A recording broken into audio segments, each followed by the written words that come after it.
भारतीय मानस का विउपनिवेशीकरण, decolonisation of Indian mind, इस विषय पर यह व्याख्यान आयोजित करने के लिए प्रोफेसर मधुकर श्याम चतुर्वेदी स्मृति वेब मंच के सभी कार्यकर्ताओं का मैं विशेष रूप से आभारी हूँ।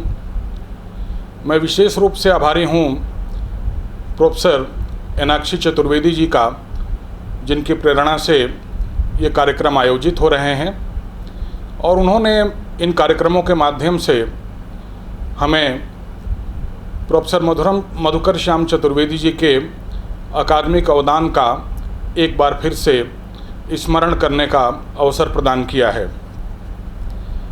जहाँ तक आज के विषय का प्रश्न है, ये विषय इतना व्यापक है कि आजकल चातुर्मास चल रहा है और चातुर्मास में भारतीय परंपरा में श्रीमद् भागवत के पारायण का विधान है।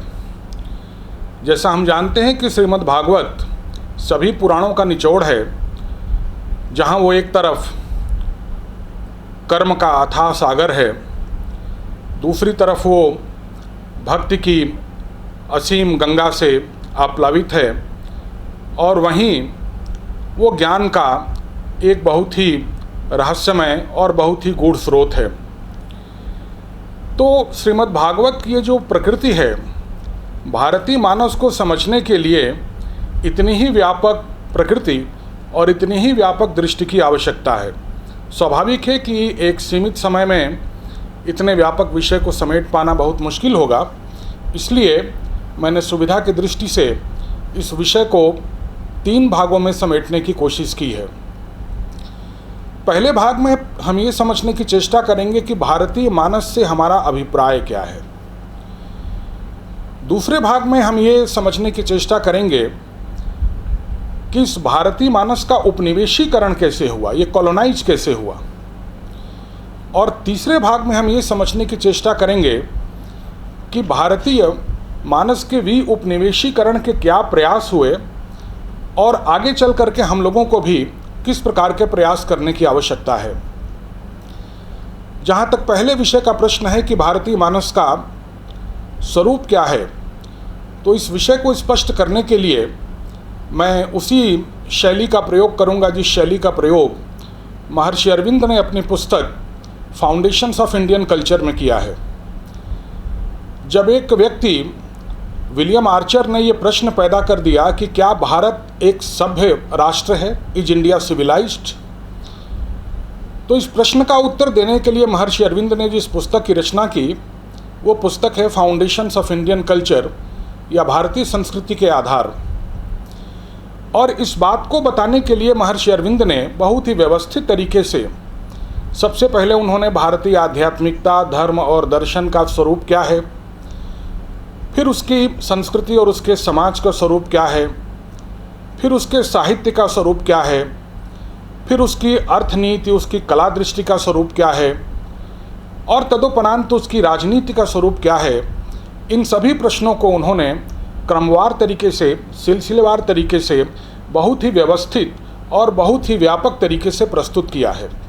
उसी शैली का प्रयोग करते हुए हम लोग चेष्टा करेंगे कि भारतीय मानस का स्वरूप क्या है, उस स्वरूप को समझने के लिए हमें किन किन तत्वों को समझना चाहिए और उन तत्वों के बीच में जो अंतर्भूत सत्य विद्यमान हैं, उनसे जो हमको अंतर्भूत संकेत प्राप्त होते हैं और जिन संकेतों के माध्यम से ही हम ये कह सकते हैं कि उन तत्वों की आज भी प्रासंगिकता हमारे जीवन में बनी हुई है, उनकी हम एक गवेषणा करने की, उनकी एक फिर से पड़ताल करने की चेष्टा करेंगे।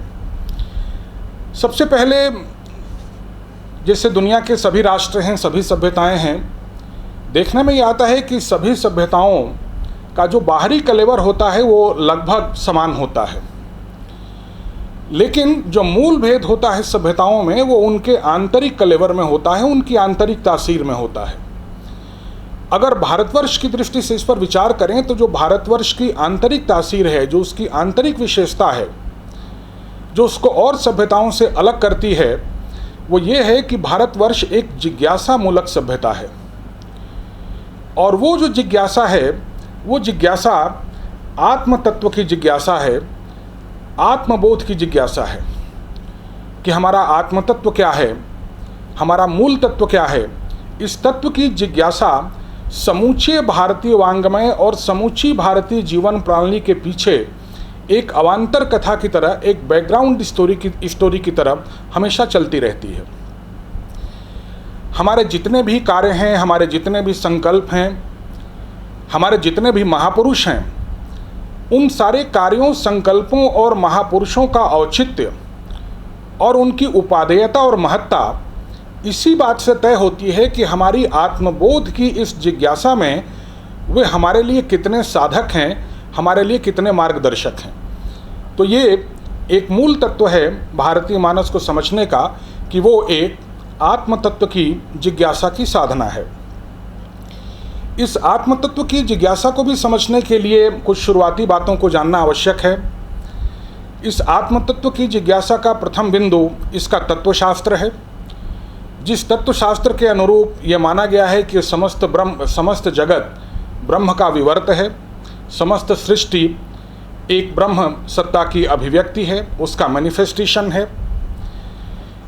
ये जो ब्रह्म का विवर्त है या ये जो ब्रह्म के विवर्त पर आधारित ये जो तत्व ज्ञान है, इसी तत्व ज्ञान से हमारी समूची दार्शनिक परंपरा का निर्माण होता है। हमारे यहाँ ये मानकर चला गया है कि भारतवर्ष में जिन जिन विद्याओं की साधना होती रही है या जिनको भी विद्या के रूप में मान्यता प्राप्त है, विद्या के रूप में उनकी मान्यता प्राप्त होने का आधार केवल यही है कि वे ब्रह्म विद्या का अंश हैं। किसी भी विद्या या किसी भी विषय की हमारे यहाँ कभी भी कोई स्वतंत्र सत्ता नहीं मानी गई। हमेशा से यही माना गया कि वे चूंकि ब्रह्म विद्या का अंश हैं, समूची सृष्टि ब्रह्म का विवर्त और विस्तार है, इसलिए जैसे सृष्टि का औचित्य है उसी प्रकार से उन विद्याओं का, उन विषयों का भी अपना औचित्य है। इस समूची सृष्टि के नियमन के लिए जो व्यवस्था अस्तित्व में आती है, जिसे आरंभ में रीत कहा गया, प्रकारांतर में वही चल करके धर्म कहलाया। ये धर्म और रीत का तत्व समूचे भारतीय जीवन विधान को एक प्रकार से आच्छादित किए हुए है, उसको एक तरीके से चारों तरफ से घटाटोप तरीके से वो घेरे हुए है, या उसको आप कह सकते हैं कि वो प्रकाशित करते हुए है। तो धर्म का तत्व या रीत का तत्व, ऑर्डर जिसे आप कह सकते हैं अंग्रेजी में, ये एक आधारभूत तत्व है जो समूची भारतीय परंपरा के नियामक तत्व के रूप में हमको स्वीकार करना चाहिए। ये धर्म जब लोक विग्रह के रूप में आता है, जब हमारे जीवन में आता है, तो इसी को हम संस्कृति और सभ्यता के रूप में उच्चारित करते हैं। कहने का तात्पर्य यह है कि जो ब्रह्म के विवर्त के रूप में हमारा तत्व ज्ञान है, उस तत्व ज्ञान के नियामक के रूप में जो रीत और धर्म की सत्ता है, उस रीत और धर्म की सत्ता के जो लौकिक विग्रह हैं, जो उनके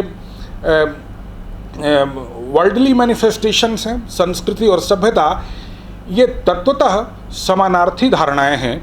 इनके बीच में तात्विक रूप से किसी प्रकार का कोई भेद नहीं है, केवल प्रकटीकरण की दृष्टि से इनके स्वरूप में भेद है, तत्वतः इनके स्वरूप में किसी प्रकार का कोई भेद नहीं है। ये आधारभूत बात हमें भारतीय तत्वज्ञान के बारे में समझ लेनी चाहिए। इसी तत्वज्ञान के आधार पर भारतीय समाज की निर्मिति होती है, और उस भारतीय समाज की निर्मिति में भी जिन तत्वों का महत्वपूर्ण योगदान है, उसके संचालन में जिन तत्वों का महत्वपूर्ण योगदान है, उनकी तरफ भी हमको संक्षेप में दृष्टिपात कर लेना चाहिए। सबसे पहले त्रिगुणात्मकता का सिद्धांत है। ये माना गया है कि जो निर्गुण ब्रह्म है, जब वो सगुण संपन्न होता है तभी ये सृष्टि होती है, और इस सिद्धांत से ये समूची सृष्टि जो अभेद ब्रह्म से उत्पन्न हुई है, वो एक त्रिगुणात्मक भेदमूलक सृष्टि के रूप में हमारे सामने उपस्थित होती है।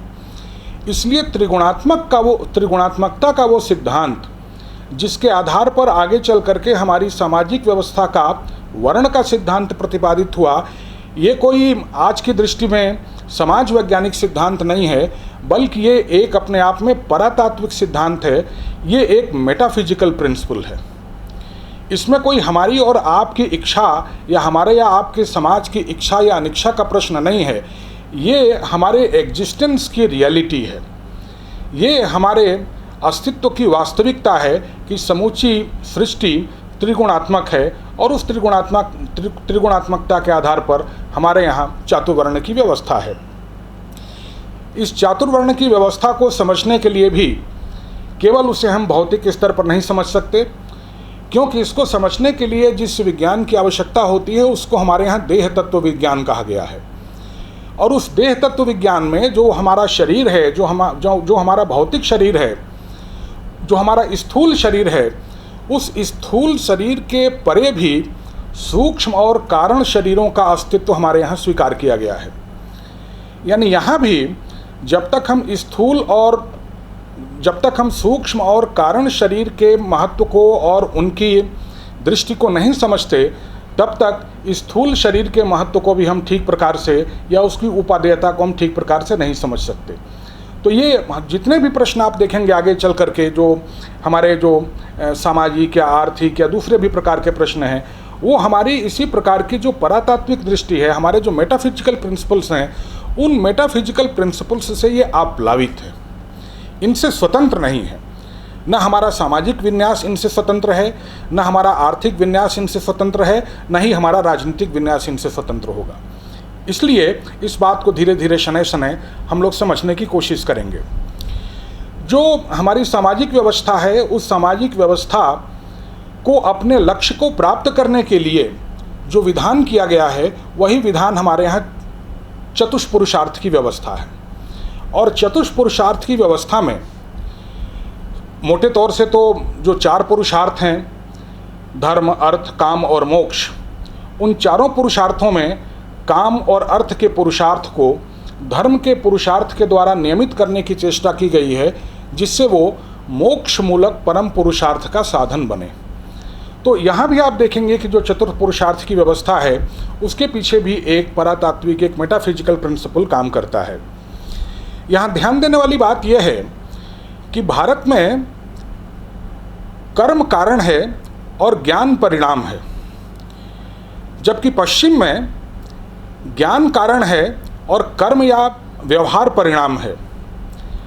हमारे जितने भी रीति रिवाज हैं, जितने भी हमारे तौर तरीके हैं, जो भी हमारी सांस्कृतिक प्रवृत्तियां हैं, जो हमारे मानस को चारों तरफ से घेरे हुए हैं, उनमें तो ये है कि कर्म का लक्ष्य ज्ञान है। लेकिन दूसरी तरफ जिस प्रकार की शिक्षा व्यवस्था से हम घिरे हुए हैं और जो बात आधुनिक पश्चिम के प्रभाव से हमको पढ़ाई जाती है, उसमें हमें ये पढ़ाया जाता है कि ज्ञान का लक्ष्य कर्म है, व्यवहार है, शक्ति प्राप्त करना है। और ये वस्तुतः एक ऐसी स्थिति भारतीयों के जीवन में आ जाती है जहाँ पर हम लोग एक सभ्यतागत आत्म विभाजन के शिकार हो जाते हैं। मैं आपको इसीलिए पहले से कह रहा था कि ये जो भारतीय मानस के तत्व हैं, इन तत्वों को केवल हमको आध्यात्मिक स्तर पर ही या तत्वशास्त्रीय स्तर पर ही नहीं समझना है, बल्कि ये भी समझना है कि इनके अंतर्भूत संकेत क्या हैं और इनके अंतर्भूत संकेतों की उपेक्षा करने का परिणाम क्या होता है। ये जो ज्ञान और कर्म के बीच में एक आत्म विभाजनकारी हमारी स्थिति बन गई है, उसका बहुत बड़ा कारण यह है कि ज्ञान और कर्म के जो संबंध को एक प्रकार से हमने बदल दिया है, उसका विपरीतार्थक अर्थ हमने लेना शुरू कर दिया है। चतुष्पुरुषार्थों के साथ साथ हमारे यहाँ 4 आश्रमों की चतुषाश्रम की व्यवस्था है। वर्णाश्रम कहा ही जाता है, 4 वर्ण और 4 आश्रम। वैसे तो सभी आश्रमों में प्रवृत्ति और निवृत्ति इम्प्लिसिट हैं, अंतर्भूत हैं, लेकिन मुख्य रूप से एक आश्रम यदि प्रवृत्ति सिखाता है तो दूसरे आश्रम में प्रवृत्ति को कराया जाता है, और इसी प्रकार तीसरा आश्रम अगर हमको निवृत्ति सिखाता है तो चौथे आश्रम में हमसे निवृत्ति कराने की चेष्टा की जाती है। यानी ब्रह्मचर्य आश्रम में प्रवृत्ति सिखाई जाती है, गृहस्थ आश्रम में प्रवृत्ति कराई जाती है, वानप्रस्थ आश्रम में निवृत्ति सिखाई जाती है, निवृत्ति का संस्कार का विचारोपण होता है, और संन्यास आश्रम में निवृत्ति कराई जाती है। कहने का तात्पर्य यह है कि जो चारों आश्रमों की व्यवस्था है, यानी जो हमारा संपूर्ण जीवन चक्र है, जिसको 4 आश्रमों में विभक्त किया गया है, उसकी गति प्रवृत्ति से निवृत्ति की तरफ और निवृत्ति से निर्वृत्ति की तरफ होनी चाहिए। लेकिन हो ये रहा है आज के समय में कि हम प्रवृत्ति से ही शुरू करते हैं और प्रवृत्ति में ही समाते चले जाते हैं। निवृत्ति नाम की कोई चीज़ हमारे जीवन में आज रही नहीं, जिस प्रकार का जीवन हम लोग जीने के आदी हो गए हैं। इस दृष्टि से जो चतुशाश्रम का सिद्धांत है, उस चतुशाश्रम के सिद्धांत को भी हमें देखने और समझने की या उसके महत्व का आकलन करने की चेष्टा करनी चाहिए। चौथा सिद्धांत हमारी तत्वशास्त्री व्यवस्था में ऋण त्रय का सिद्धांत है। मैं आदित्य हृदय स्तोत्र का एक श्लोक आपके सामने प्रस्तुत करना चाहूँगा, जिसमें ये कहा गया है कि तमोघ्नाय हिमघ्नाय शत्रुघ्नायात्मितात्मने कृतघ्नघ्नाय देवाय ज्योतिषाम पतये नमः। यानी जो कृतघ्न है, कृतघ्नता को पाप माना गया है, और इस श्लोक में भगवान सूर्य से ये वंदना की गई है कि आप कृतघ्नों का नाश करें। ऋण त्रय का सिद्धांत वस्तुतः अपनी कृतज्ञता को ज्ञापित करने का सिद्धांत है। भारतीय मनुष्य रूसों की तरह स्वतंत्र नहीं पैदा होता। हम 3 ऋणों से ग्रस्त हो करके उत्पन्न होते हैं। हमारे जन्म के साथ हमारे ऊपर 3 ऋण होते हैं, एक देव ऋण, एक पितृ ऋण और एक ऋषि ऋण। इन ऋणों का भी अपना बड़ा गहरा अंतर्भूत अर्थ है, उनका मर्म है और उनकी प्रासंगिकता है। जो देव ऋण है, वस्तुतः तो ये सारा संसार जो पंचभूतात्मक है, उन पंचभूतात्मक तत्वों के जो अनुशासक देवता हैं, उन अनुशासक देवताओं की कृपा हम पर बनी रहे।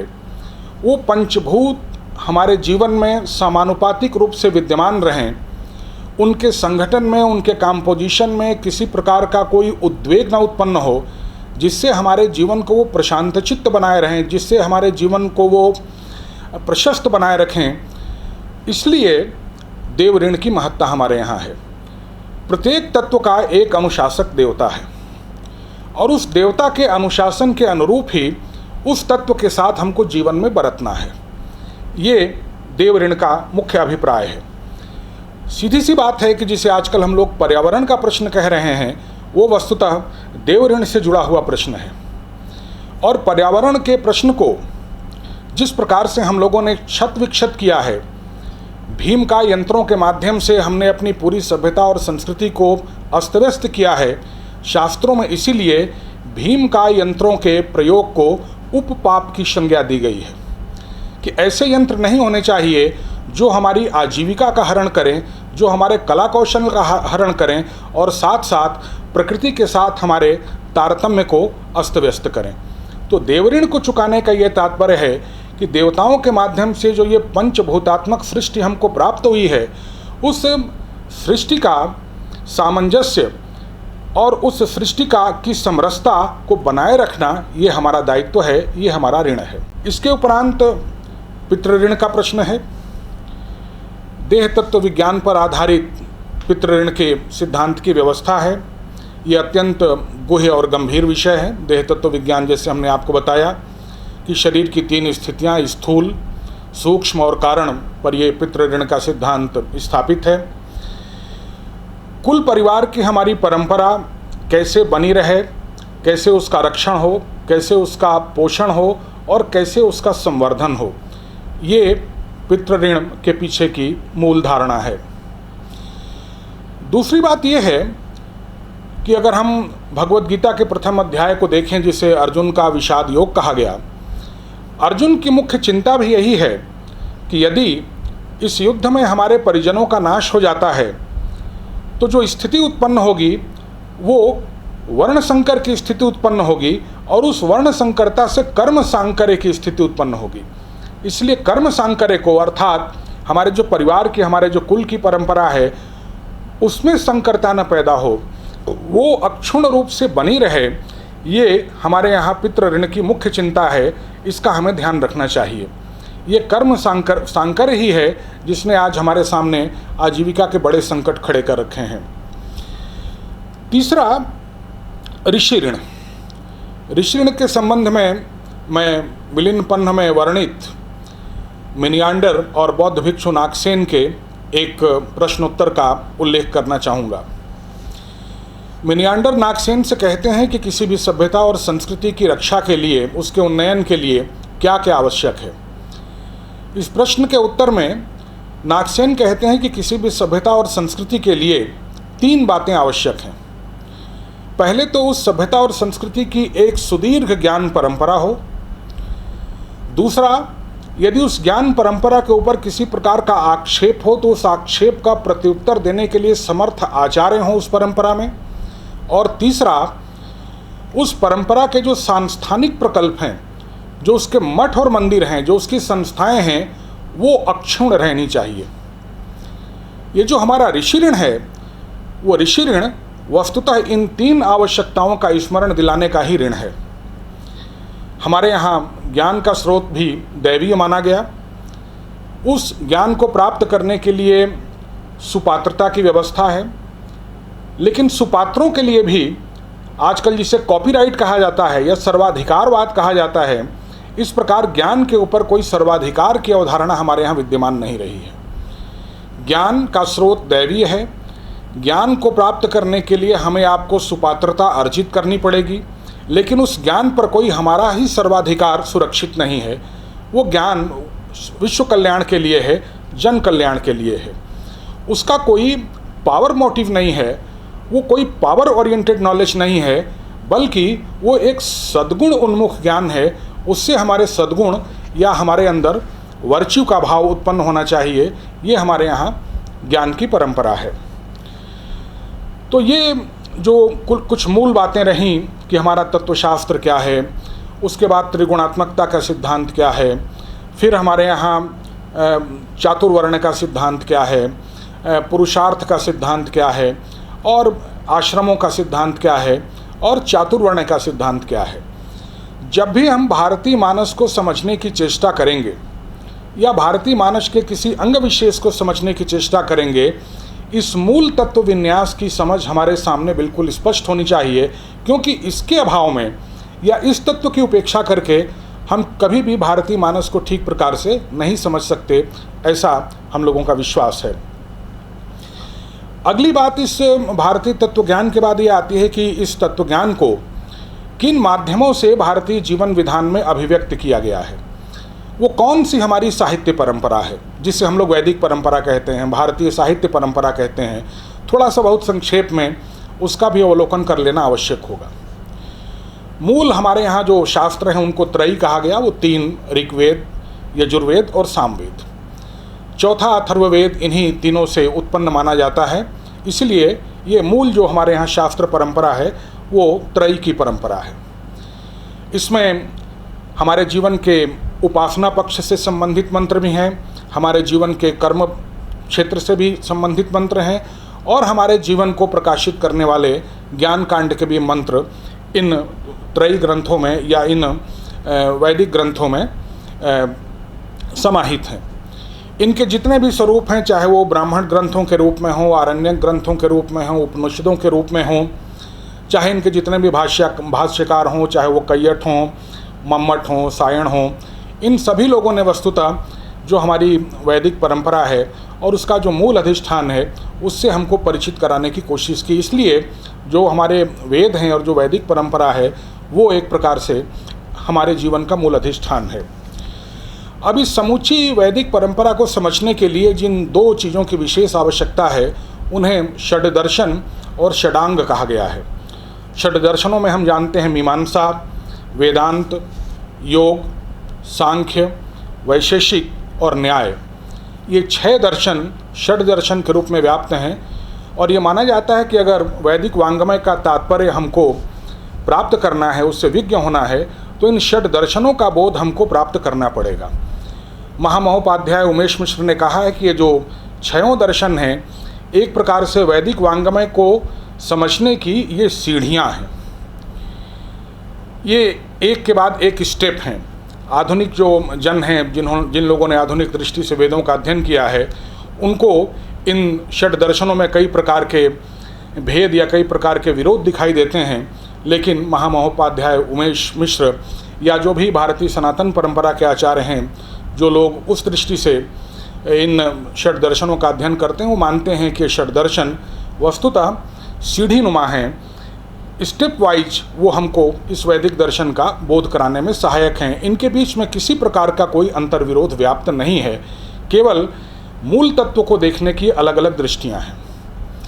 उसके बाद कुछ टूल्स हैं, कुछ अंग हैं, जैसे हमारे शरीर के अंग होते हैं उसी प्रकार वैदिक वांग्मय को समझने के भी कुछ अंग हैं जिन्हें हमारे यहाँ षडांग कहा गया है। स्वामी चंद्रशेखरेंद्र सरस्वती जो कांची कामकोटि के परमाचार्य जी रहे हैं, उन्होंने अपनी पुस्तक हिंदू धर्म the universal way of life में इस प्रश्न का या इस प्रसंग का बहुत ही विस्तार से वर्णन किया है।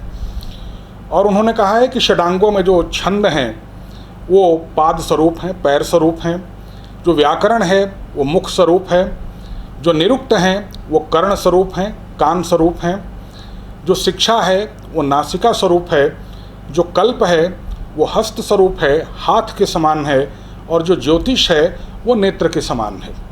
तो जैसे शरीर के ये अंग हैं उसी प्रकार वेद को समझने के लिए भी इन 6 अंगों का ज्ञान होना आवश्यक है, इसलिए इनको षडांग कहा गया है। वेदों के अर्थ जिन शास्त्रों में खुलते हैं उनको हमारे यहाँ पुराण कहा गया। ये जो हमारे यहाँ की व्यास परंपरा है और पुराणों को कहने और सुनने की जो परंपरा है, कथा वाचन की जो परंपरा है, ये वस्तुतः वेदों के अर्थ को जन सामान्य के बीच में खोलने की परंपरा है। इसलिए वेद के अर्थ कैसे खुलेंगे इसके लिए हमारे यहाँ पुराण हैं। और वैदिक जीवन को जीने की शक्ति या सामर्थ्य या क्वालिफिकेशन कैसे अर्जित होगी इसके लिए हमारे यहाँ नीति शास्त्र या स्मृतियाँ हैं।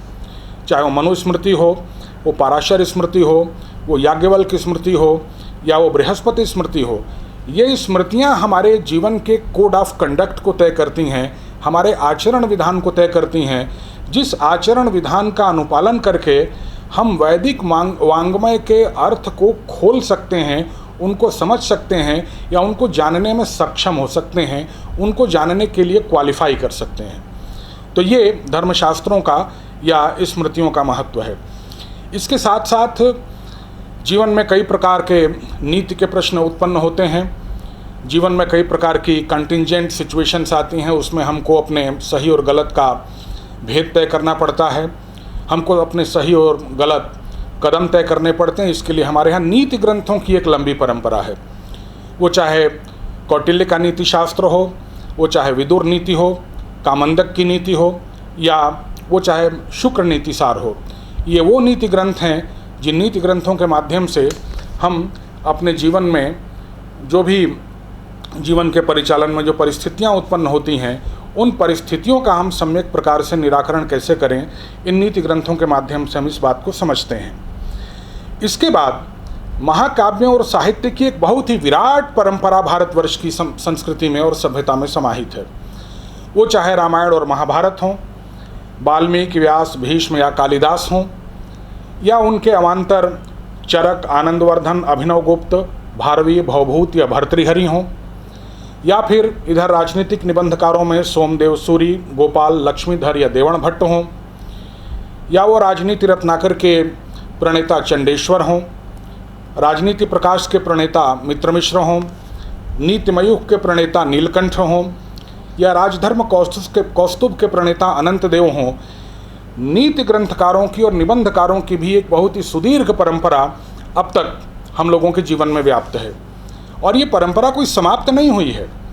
20वीं शताब्दी तक ऐसे विद्वान भारतवर्ष की धरती पर रहे हैं जिन्होंने नीति ग्रंथों का प्रणयन किया है, उनके भाष्य किए हैं, उन पर टीकाएँ लिखी हैं, उन पर कारिकाएँ लिखी हैं। आचार्य राजेश्वर शास्त्री द्रविड़ और उनके शिष्य स्वनामधन्य महामहोपाध्याय विश्वनाथ शास्त्री दातार काशी की विद्वत परंपरा में ऐसे ही बड़े निबंधकार और टीकाकार रहे हैं जो 20वीं शती के उत्तरार्ध तक अभी भारतवर्ष की धरती पर उपस्थित रहे हैं। इसके अलावा जो बौद्ध और जैनादि परंपरा है, उसमें भी एक ज्ञान विज्ञान और तर्क वितर्क की एक सुदीर्घ परंपरा हमारे यहाँ व्याप्त रही। यहाँ यह ध्यान देने की बात है कि बौद्ध दर्शन को और बुद्ध को आज भारत में एक दलित और राजनीतिक नज़रिए से इस्तेमाल करने की चेष्टा की जा रही है, लेकिन बौद्ध धर्म और बौद्ध दर्शन का, बौद्ध जीवन विधान का बौद्ध समाज का और बौद्ध साधना का, सनातन भारतीय साधना जीवन और धर्म विधान के साथ क्या संबंध रहा है, ये दोनों अंतरंग रूप से कितने जुड़े रहे हैं, इस बात को भी हमें ठीक से समझना चाहिए। और जिन लोगों की विशेष रूप से इस बात को समझने में रुचि हो कि जिस प्रकार से बौद्ध धर्म को एक आंदोलनकारी दलित दृष्टि से इंटरप्रेट करने की चेष्टा की जा रही है, उसके विपरीत जो बौद्ध दर्शन और जीवन विधान है वो सनातन धर्म के कितना अनुरूप रहा है, इसके लिए उन्हें आनंद कुमार स्वामी की पुस्तक हिंदुइज्म एंड बुद्धिज़्म का अवलोकन करना चाहिए। तो ये एक खाका रहा, ये एक बहुत ही आप कह सकते हैं सिंहावलोकन रहा, जो हमारी समूची भारतीय साहित्य परंपरा है, जिस साहित्य परंपरा के माध्यम से भी हम भारतीय मानस को समझ सकते हैं। वैदिक साहित्य के माध्यम से, त्रयी के माध्यम से, षड दर्शन के माध्यम से, षडांगों के माध्यम से, पुराणों के माध्यम से, धर्म ग्रंथों या स्मृतियों के माध्यम से, या उसके बाद जो अन्य नीति शास्त्र के ग्रंथ प्रतिपादित हुए हैं और प्रकार की जो महाकाव्यों इत्यादि की जो कृतियां हमारे यहाँ रही हैं, इनके माध्यम से भी हम भारतीय मानस को समझ सकते हैं। इसलिए ये अपने आप में एक बड़ा और बृहत्तर कार्यक्रम है यदि हम भारतीय मानस को समझने की चेष्टा करते हैं। भारतीय मानस को समझने में साहित्य की भूमिका के साथ साथ उसकी अर्थनीति को भी समझने की आवश्यकता है। बहुत संक्षेप में, भारतवर्ष में अर्थ के अभाव और अर्थ के प्रभाव दोनों को बहुत शुभ नहीं माना गया। अर्थ का अभाव भी बहुत शुभ नहीं माना गया, यथेष्ट नहीं माना गया, और अर्थ का प्रभाव भी बहुत शुभ और यथेष्ट नहीं माना गया। अर्थ की एक संतुलित दृष्टि की बात पूरे भारतीय जीवन दर्शन में एक प्रकार से व्याप्त है, एक प्रकार से उसको आप्लावित किए हुए है। इसी के साथ जुड़ा हुआ एक पक्ष है भारतीय जीवन में कला की क्या स्थिति है, भारत में कला विधान क्या है, कला दृष्टि क्या है, ये कला दृष्टि भारतीयों के जीवन से कितनी जुड़ी हुई है। क्या भारत में भी ललित कला और व्यावहारिक कला के बीच में किसी प्रकार का कोई भेद है या नहीं है। डॉक्टर आनंद कुमार स्वामी की 3-4 पुस्तकें हमारी इस दृष्टि का परिमार्जन करने के लिए उपयुक्त होंगी। आर्ट एंड स्वदेशी उनकी एक पुस्तक है, oriental and Christian philosophy of art उनकी एक पुस्तक है, इसके अलावा बुद्धिस्ट आइकोनोग्राफी उनकी एक पुस्तक है। इन पुस्तकों के माध्यम से आनंद कुमार स्वामी ने स्पष्ट करने की चेष्टा की है कि चाहे हमारे यहाँ की स्थापत्य कला हो, शिल्प कला हो, मूर्ति कला हो या चित्रकला हो, सभी में साधना का भाव हमेशा से दिखाई देता रहा है। हमारे यहाँ कलाएं जीवन के उपयोग के साथ जुड़ी हुई हैं, इसलिए यहाँ पर कोई ललित कला और कोई व्यावहारिक कला के बीच का कोई विभेद नहीं है। कलाएं हमारे जीवन का अंतरंग हिस्सा रही हैं, और विशेष रूप से जो लोक जीवन है, उस लोक जीवन को प्रकाशित करने में कलाओं की बहुत बड़ी भूमिका रही है।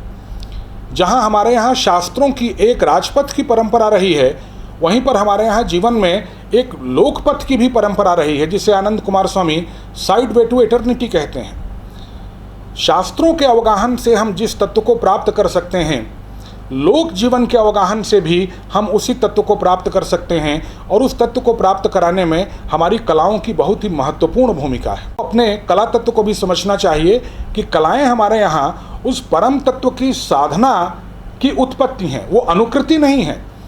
और इसीलिए अवनींद्रनाथ ठाकुर और असित कुमार हालदार की जो कला है, आप जानते होंगे कि आनंद कुमार स्वामी टैगोर परिवार के अतिथि के रूप में भी 20वीं शताब्दी के आरंभिक दशक में भारतवर्ष में विराजे थे। वो अवनींद्रनाथ ठाकुर और असित कुमार हालदार की जो कला दृष्टि है उसके तो समर्थक हैं, लेकिन बिल्कुल अनुकृति की तरह से कला को पेश कर देने वाले राजा रवि वर्मा की कला दृष्टि के वो आलोचक हैं। और वो मानते हैं कि भारत की कला दृष्टि में जो कलाकार है, उस कलाकार की साधना और उसकी साधना में जो प्रकट भाव है, वो भाव प्रतिध्वनित होना चाहिए।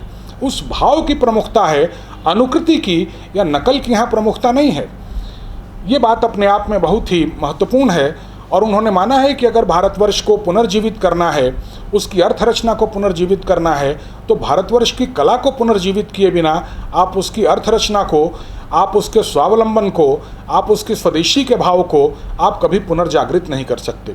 इसलिए भारत की कला दृष्टि को भी समझना बहुत आवश्यक है और श्री अरविंद ने भी इसीलिए भारत की कला दृष्टि और उसके सभी पक्षों पर बहुत ही विशद रूप से अपनी व्याख्या अपनी पुस्तक में प्रस्तुत की है। अब इसके बाद ये जो सारी चीज़ें हैं, हमारी तत्व दृष्टि, उस तत्व दृष्टि के अनुरूप हमारी सामाजिक दृष्टि, हमारा सामाजिक विधान, उस सामाजिक विधान का पोषण करने के लिए हमारी अर्थनीति, उस अर्थनीति का पोषण करने के लिए हमारी कला दृष्टि। अब इसके बाद इन सभी चीज़ों का परिरक्षण करने के लिए जो विधा हमारे सामने है वो हमारी राजनीति है। और इस राजनीति के भी मर्म को हमें ठीक प्रकार से समझ लेना चाहिए कि परंपरागत भारतीय दृष्टि से राजनीति का मर्म क्या है, राजनीति का अर्थ क्या है।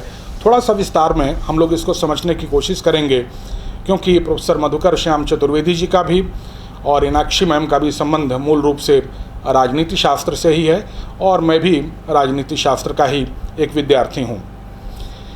ये जो राजनीति में लोकतंत्र, जनतंत्र और प्रजातंत्र जैसे शब्द चलते हैं, थोड़ा हमको ठहर कर इनके अर्थ विन्यास पर भी विचार करने की चेष्टा करनी चाहिए।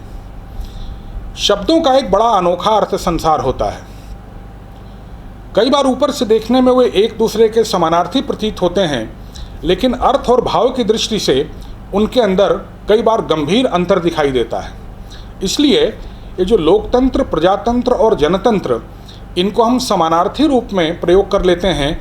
इनके शब्दों के अंतर्निहित भाव को एक बार भारतीय दृष्टि से समझने की आवश्यकता है कि लोक का क्या तात्पर्य है, प्रजा का क्या तात्पर्य है और जन का क्या तात्पर्य है। ये शब्द संदर्भ सापेक्ष होते हैं, भाव गर्भित होते हैं। ये कोई संदर्भ निरपेक्ष नहीं होते और भाव रहित नहीं होते, ये भाव गर्भित शब्द होते हैं। लिहाजा इनके मूल मंतव्य को भी समझने की चेष्टा करनी चाहिए। जब हम लोग कह देते हैं कि हमारे यहाँ भी बहुत पहले से लोकतंत्र है, या आज के लोकतंत्र की तुलना हम लोग कभी अपने प्राचीन लोकतंत्र से करने की कोशिश करते हैं, तो इस गलती को हम लोग दोबारा न करें। इसलिए लोक, जन और प्रजा का मूल अभिप्राय भारतीय जीवन में क्या है, उसको हमें एक बार ठीक प्रकार से समझ लेना चाहिए। लोक हमारे यहाँ परंपरा में उसको कहा गया है जो रीत या धर्म के प्रकाश से आलोकित हो। ये आलोक से लोक बना है। ये कोई भी व्यक्ति, कोई भी जन सामान्य, कोई भी जन समुदाय लोक नहीं है। जो धर्म और रीत के प्रकाश से आलोकित हैं वही लोक हैं। इसको स्वामी ब्रह्मानंद सरस्वती जी, जो स्वामी कृपात्री जी महाराज के गुरु रहे हैं, बद्रिकाश्रम के परम पूज्य शंकराचार्य रहे हैं, वो कहते हैं कि मनुष्य की जो भूषणभूत सम्यक चेष्टाएं हैं, उन मनुष्य की सम्यक भूषणभूत चेष्टाओं को हमारे यहाँ लोक कहा गया है। ऐसे ही व्यक्ति को हमारे यहाँ सुसंस्कृत व्यक्ति कहा गया है। जब वो संस्कृति की परिभाषा करते हैं तो वो संस्कृति की परिभाषा को धर्म से लेते हैं और वो कहते हैं कि धर्म से जो प्रकाशित, धर्म के प्रकाश से जो प्रकाशित व्यक्ति हैं वही वस्तुतः सुसंस्कृत लोग हैं। उन्हें ही वस्तुतः लोक की संज्ञा से अभिभूत किया जाना चाहिए, लोक की संहिता से उच्चारित किया जाना चाहिए। ये वे लोग हैं जिनको धर्म का अनुपालन न करने में लज्जा की अनुभूति होती है। अगर आप धर्म के प्रकाश से आलोकित हैं तो इसका एक दूसरा पक्ष भी यह है कि अगर आपसे त्रुटिवश या प्रमादवश यदि धर्म का पालन नहीं होता तो आपके अंदर इसकी लज्जा भी होनी चाहिए। मैं दुर्गा सप्तशती के 4 अध्याय का एक श्लोक पहले आपको सुना दूं और उसके बाद इस श्लोक की कैसी मीमांसा आचार्य विश्वनाथ शास्त्री दातार ने की है, उससे हमको समझ में आ जाएगा कि लोक का हमारे यहाँ तात्पर्य क्या है। श्लोक यह है कि याश्री स्वयं सुकृतिनाम भवनेश्व लक्ष्मी पापात्मनाम कृतध्याम हृदयेषु बुद्धि श्रद्धा शताम कुलजन प्रभवश्य लज्जा ताम त्वाम नत स्म परिपालय देवी विश्वम। इसमें देवी की स्तुति में लज्जा के महत्व को रेखांकित किया गया है। श्रद्धा शताम कुलजन प्रभवश्य लज्जा। आचार्य विश्वनाथ शास्त्री दातार कहते हैं कि कृष्ण यजुर्वेदीय पुरुष सूक्त में, सामान्यतः जो हम लोग पुरुष सूक्त का पाठ करते हैं वो शुक्ल यजुर्वेद का है, लेकिन कृष्ण यजुर्वेद में भी एक पुरुष सूक्त है और उस पुरुष सूक्त में भगवान विष्णु की दो पत्नियां बताई गई हैं, श्री और ह्री।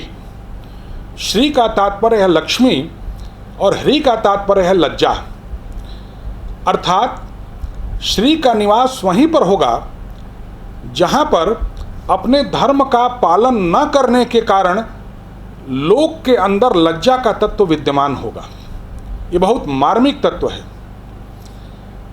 देवी के लक्षणों को जब स्थापित किया गया, प्राख्यायित किया गया, तो उसमें भी लज्जा को एक प्रमुख तत्व बताया गया।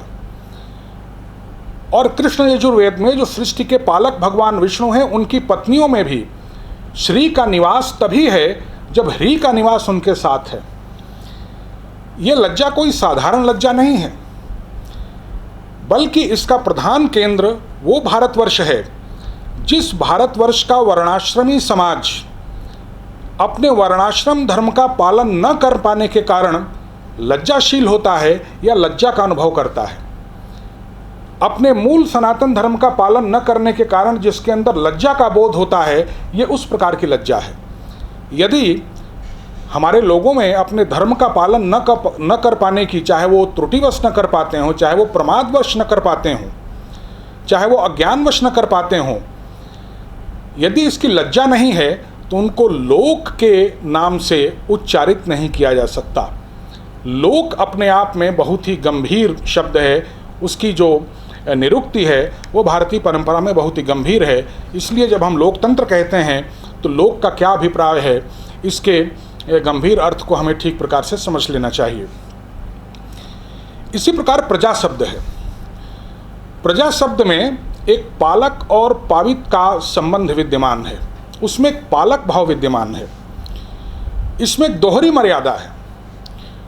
एक तरफ धर्मशील प्रजा है तो दूसरी तरफ अपनी प्रजा के योग क्षेम का वहन करने की चिंता करने वाला राजा है या शासक है। राम राज्य जिसकी हम लोग बहुत चर्चा करते हैं, हमें ध्यान देना चाहिए कि राम राज्य क्या है। भगवान राम की सबसे बड़ी विशेषता यह है कि वो अपनी समस्त अयोध्यावासी प्रजा के योग क्षेम की चिंता के साथ राज्य करते हैं। उनका ये दायित्व है, उनकी ये चिंता है कि मेरे साथ साथ मेरी समूची जो अयोध्या की प्रजा है उसके योग क्षेम का वहन हो, वो अपने जीवन के परम पुरुषार्थ को प्राप्त करे, वो धर्मशील हो। ये राजा का दायित्व है कि वो ऐसी परिस्थितियां उत्पन्न करे जिसमें जनता अपने धर्म का पालन कर पाए, जिसमें प्रजा अपने धर्म का पालन कर पाए। राम राज्य में यही कारण है कि प्रजा प्रसन्न और निश्चिंत है, क्योंकि वो धर्मशील है और राजा उसके योगक्षेम की चिंता करता है। दोहरा अनुशासन है। देवता और पितर वहाँ संतुष्ट हैं और अभय प्रदान करने वाले हैं। प्रकृति सौम्य है, मनोरम है और अनुकूल है। गोस्वामी जी ने लिखा है कि मांगे वारिद देत जल रामचंद्र के राज्य। भगवान राम के राज्य में मांगने पर बादल पानी दे देते हैं। प्रकृति इतनी अनुकूल, मनोरम और सौम्य है, और इसीलिए जो राज्य है वो सद्भाव युक्त है, समर्थ है और सुस्थिर है। समर्थ राज्य होने का मतलब ये नहीं है कि वो खुद भी अस्थिर हो और दुनिया के और देशों को भी चीन की तरह अस्थिर करने में लगा हुआ हो। वो राज्य सद्भाव युक्त है, समर्थ है और स्थिर है। इसलिए एक धर्मशील प्रजा और एक प्रजापालक राजा का जहाँ संबंध होता है वहाँ प्रजातंत्र कहा जाता है। इसलिए प्रजातंत्र में जो प्रजा का अर्थ है उसमें जो अंतर्भूत भाव है वो भी बड़ा गंभीर है। इसको भी जब हम प्रजातंत्र शब्द का उच्चारण करते हैं हमें ध्यान रखना चाहिए। स्कंद पुराण में एक रामानुरोध प्रकरण आता है जिसमें भगवान राम भावी राजाओं के सामने अपना एक अनुरोध प्रस्तुत करते हैं। वो श्लोक और उसका भाव मैं आपके सामने रख दूं, इससे ज़्यादा स्थिति स्पष्ट हो जाएगी कि हम जिस राम राज्य की बात करते हैं उस राम राज्य को स्वीकार करने की हमारी कितनी इच्छा है और हम उसमें कितने समर्थ हैं, और जिस राजनीतिक व्यवस्था में हम रह रहे हैं उस राजनीतिक व्यवस्था में उस राम राज्य को सिद्ध करने की कितनी सामर्थ्य शेष बची है। भगवान राम कहते हैं, भूयो भूयो भाविनो भूमिपाला नत्वा नत्वा याचते रामचंद्रः सामान्यो अयम धर्म सेतुर्नराणाम काले काले पालनीयो भवद्भिः। इसका अभिप्राय ये हुआ कि भावी राजाओं यानी मेरे बाद इस धरती पर आने वाले शासकों, रामचंद्र आपको पुनः पुनः नमस्कार करके यह याचना करता है कि मनुष्यों के लिए जो यह वेदादि शास्त्र सम्मत वर्णाश्रम धर्म के अनुपालन से क्रमिक उत्कर्ष को प्राप्त यम नियमादि रूप सामान्य धर्म सेतु है। वर्णाश्रम धर्म है जो शास्त्र सम्मत है, उसके अनुपालन से क्रमिक उत्कर्ष को प्राप्त यम नियम है, धर्म का एक सेतु है, धर्म का एक स्वरूप है, वह अपने अपने समय में आपके द्वारा अवश्य ही पालनीय है। ये भगवान राम भावी राजाओं को से अनुरोध करते हैं कि जो शास्त्र सम्मत वर्णाश्रम धर्म है उससे जुड़े हुए जो यम नियम हैं, जो अनुशासन हैं, जो धर्म और रीत की व्यवस्था है, ये आप सभी के द्वारा अपनी प्रजा के साथ पालनीय है। ये भगवान राम का आग्रह है। वो ऐसे प्रजातंत्र में विश्वास करते हैं और जिसे हम लोग जनतंत्र कहते हैं, वहाँ पर जन का भी बड़ा गंभीर अर्थ है। बद्री शाह ने अपनी पुस्तक दैशिक शास्त्र में इन प्रश्नों का बहुत विस्तार से जिक्र किया है। वो मानते हैं कि वस्तुतः जन वे हैं जिनकी चिति जागृत हो। चिति का तात्पर्य वे विशिष्ट सद्गुण होते हैं जो किसी राष्ट्र को अपने जन्म के समय से ही प्राप्त होते हैं। दूसरे शब्दों में आप कह सकते हैं कि किसी भी राष्ट्र की जो आधारभूत विशेषताएं होती हैं उनको चिति कहा गया है। अगर वो चिति उस राष्ट्र के नागरिकों में जागृत है, उसके प्रति वो संवेदनशील हैं, तभी वो जन है। और उस चिति की रक्षा के लिए जो बलिदान करने की भावना है, उस बलिदान करने की भावना को बद्री शाह ने विराट कहा है।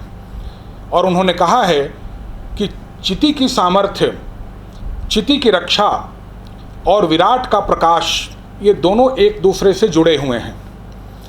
जब तक चिति जागृत रहती है, निरामय रहती है, तब तक विराट भी समृद्ध रहता है। और जब अपनी चिति का अंतर्लोप होने लगता है, चिति के स्तर पर मनुष्य प्रमादी हो जाता है, तो उसकी बलिदान क्षमता भी और उसके विराट का प्रकाश भी लुप्त हो जाता है।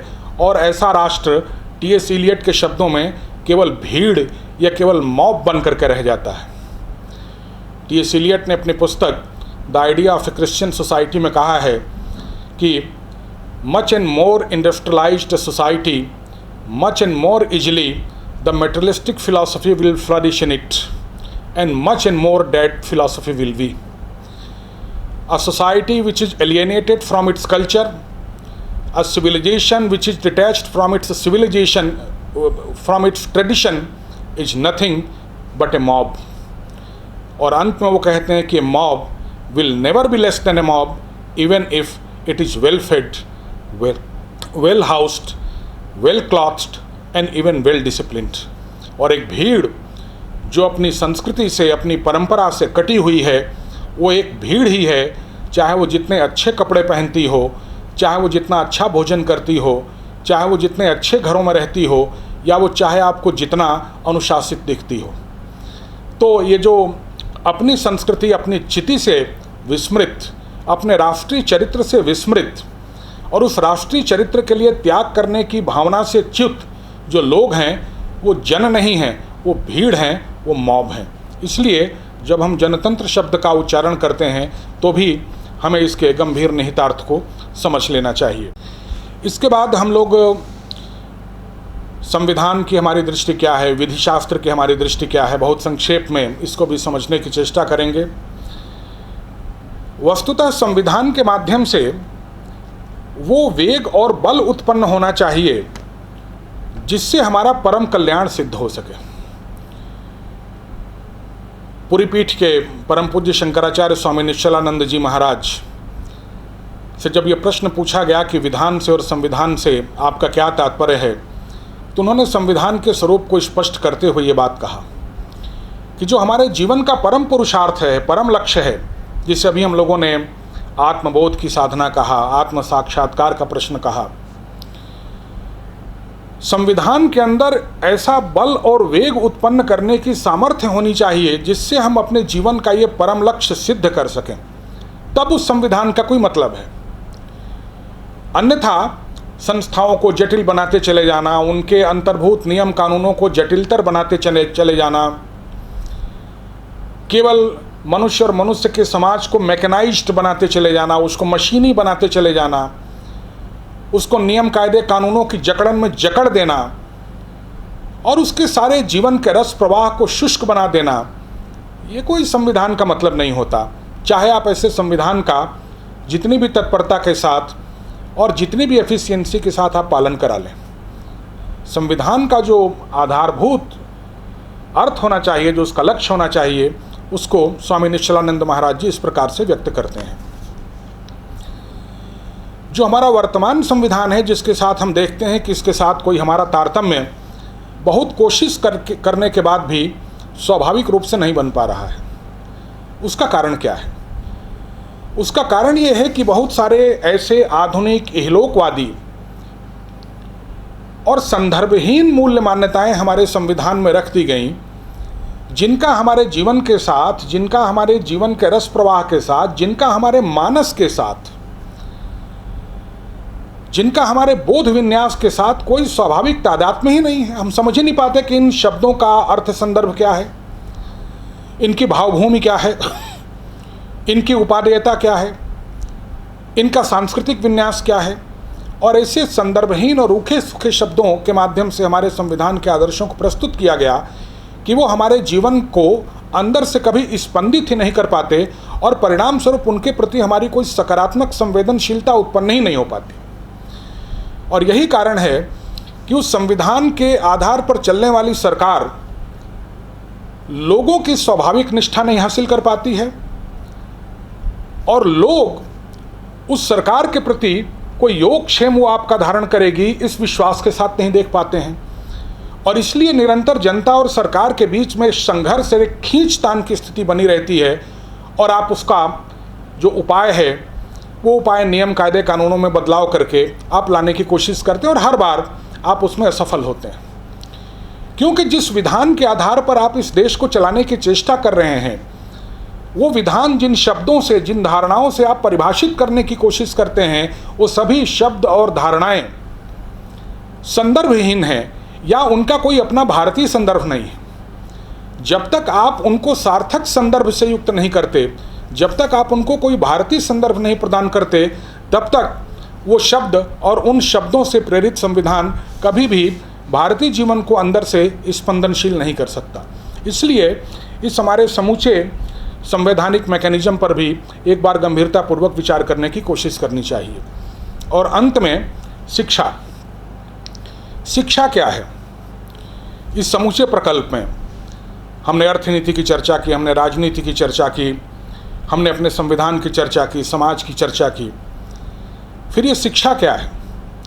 शिक्षा को हमारे यहाँ जो हमारे राष्ट्रीय आदर्श हैं, उन राष्ट्रीय आदर्शों के अनुरूप नागरिकों को सुपात्र बनाने की कला माना गया है। शिक्षा प्राप्त करके हमारे नागरिक ऐसे हों जिससे वो अपने इन राष्ट्रीय आदर्शों के अनुरूप अपना जीवन जी सकें, उसके लिए सुपात्र हो सकें, ये शिक्षा का हमारे यहाँ प्रयोजन है। गांधी जी ने बहुत अच्छे तरीके से शिक्षा को 3H के माध्यम से डिफाइन करने की कोशिश की। उन्होंने कहा कि शिक्षा 3H का रिफाइनमेंट है, head, heart and hand. Head यानी वो हमारे इंटेलेक्ट का, हमारी बुद्धि का रिफाइनमेंट है, उसका परिष्कार है। हार्ट यानी हमारी इमोशन से, हमारी भावनाओं का परिष्कार है। और हैंड यानी हमारे कौशल, हमारी स्किल का परिष्कार है। अगर आप इसको सनातन भारतीय शब्दावली में कहना चाहें तो शिक्षा वस्तुतः हमारे ज्ञान, हमारी भक्ति और हमारे कर्म, इन तीनों के परिष्कार का नाम है। इन तीनों का परिष्कार कैसे हो? जैसे हमारे राष्ट्रीय आदर्श हैं, जैसे हमारे सनातन आदर्श हैं, उसके अनुरूप हो।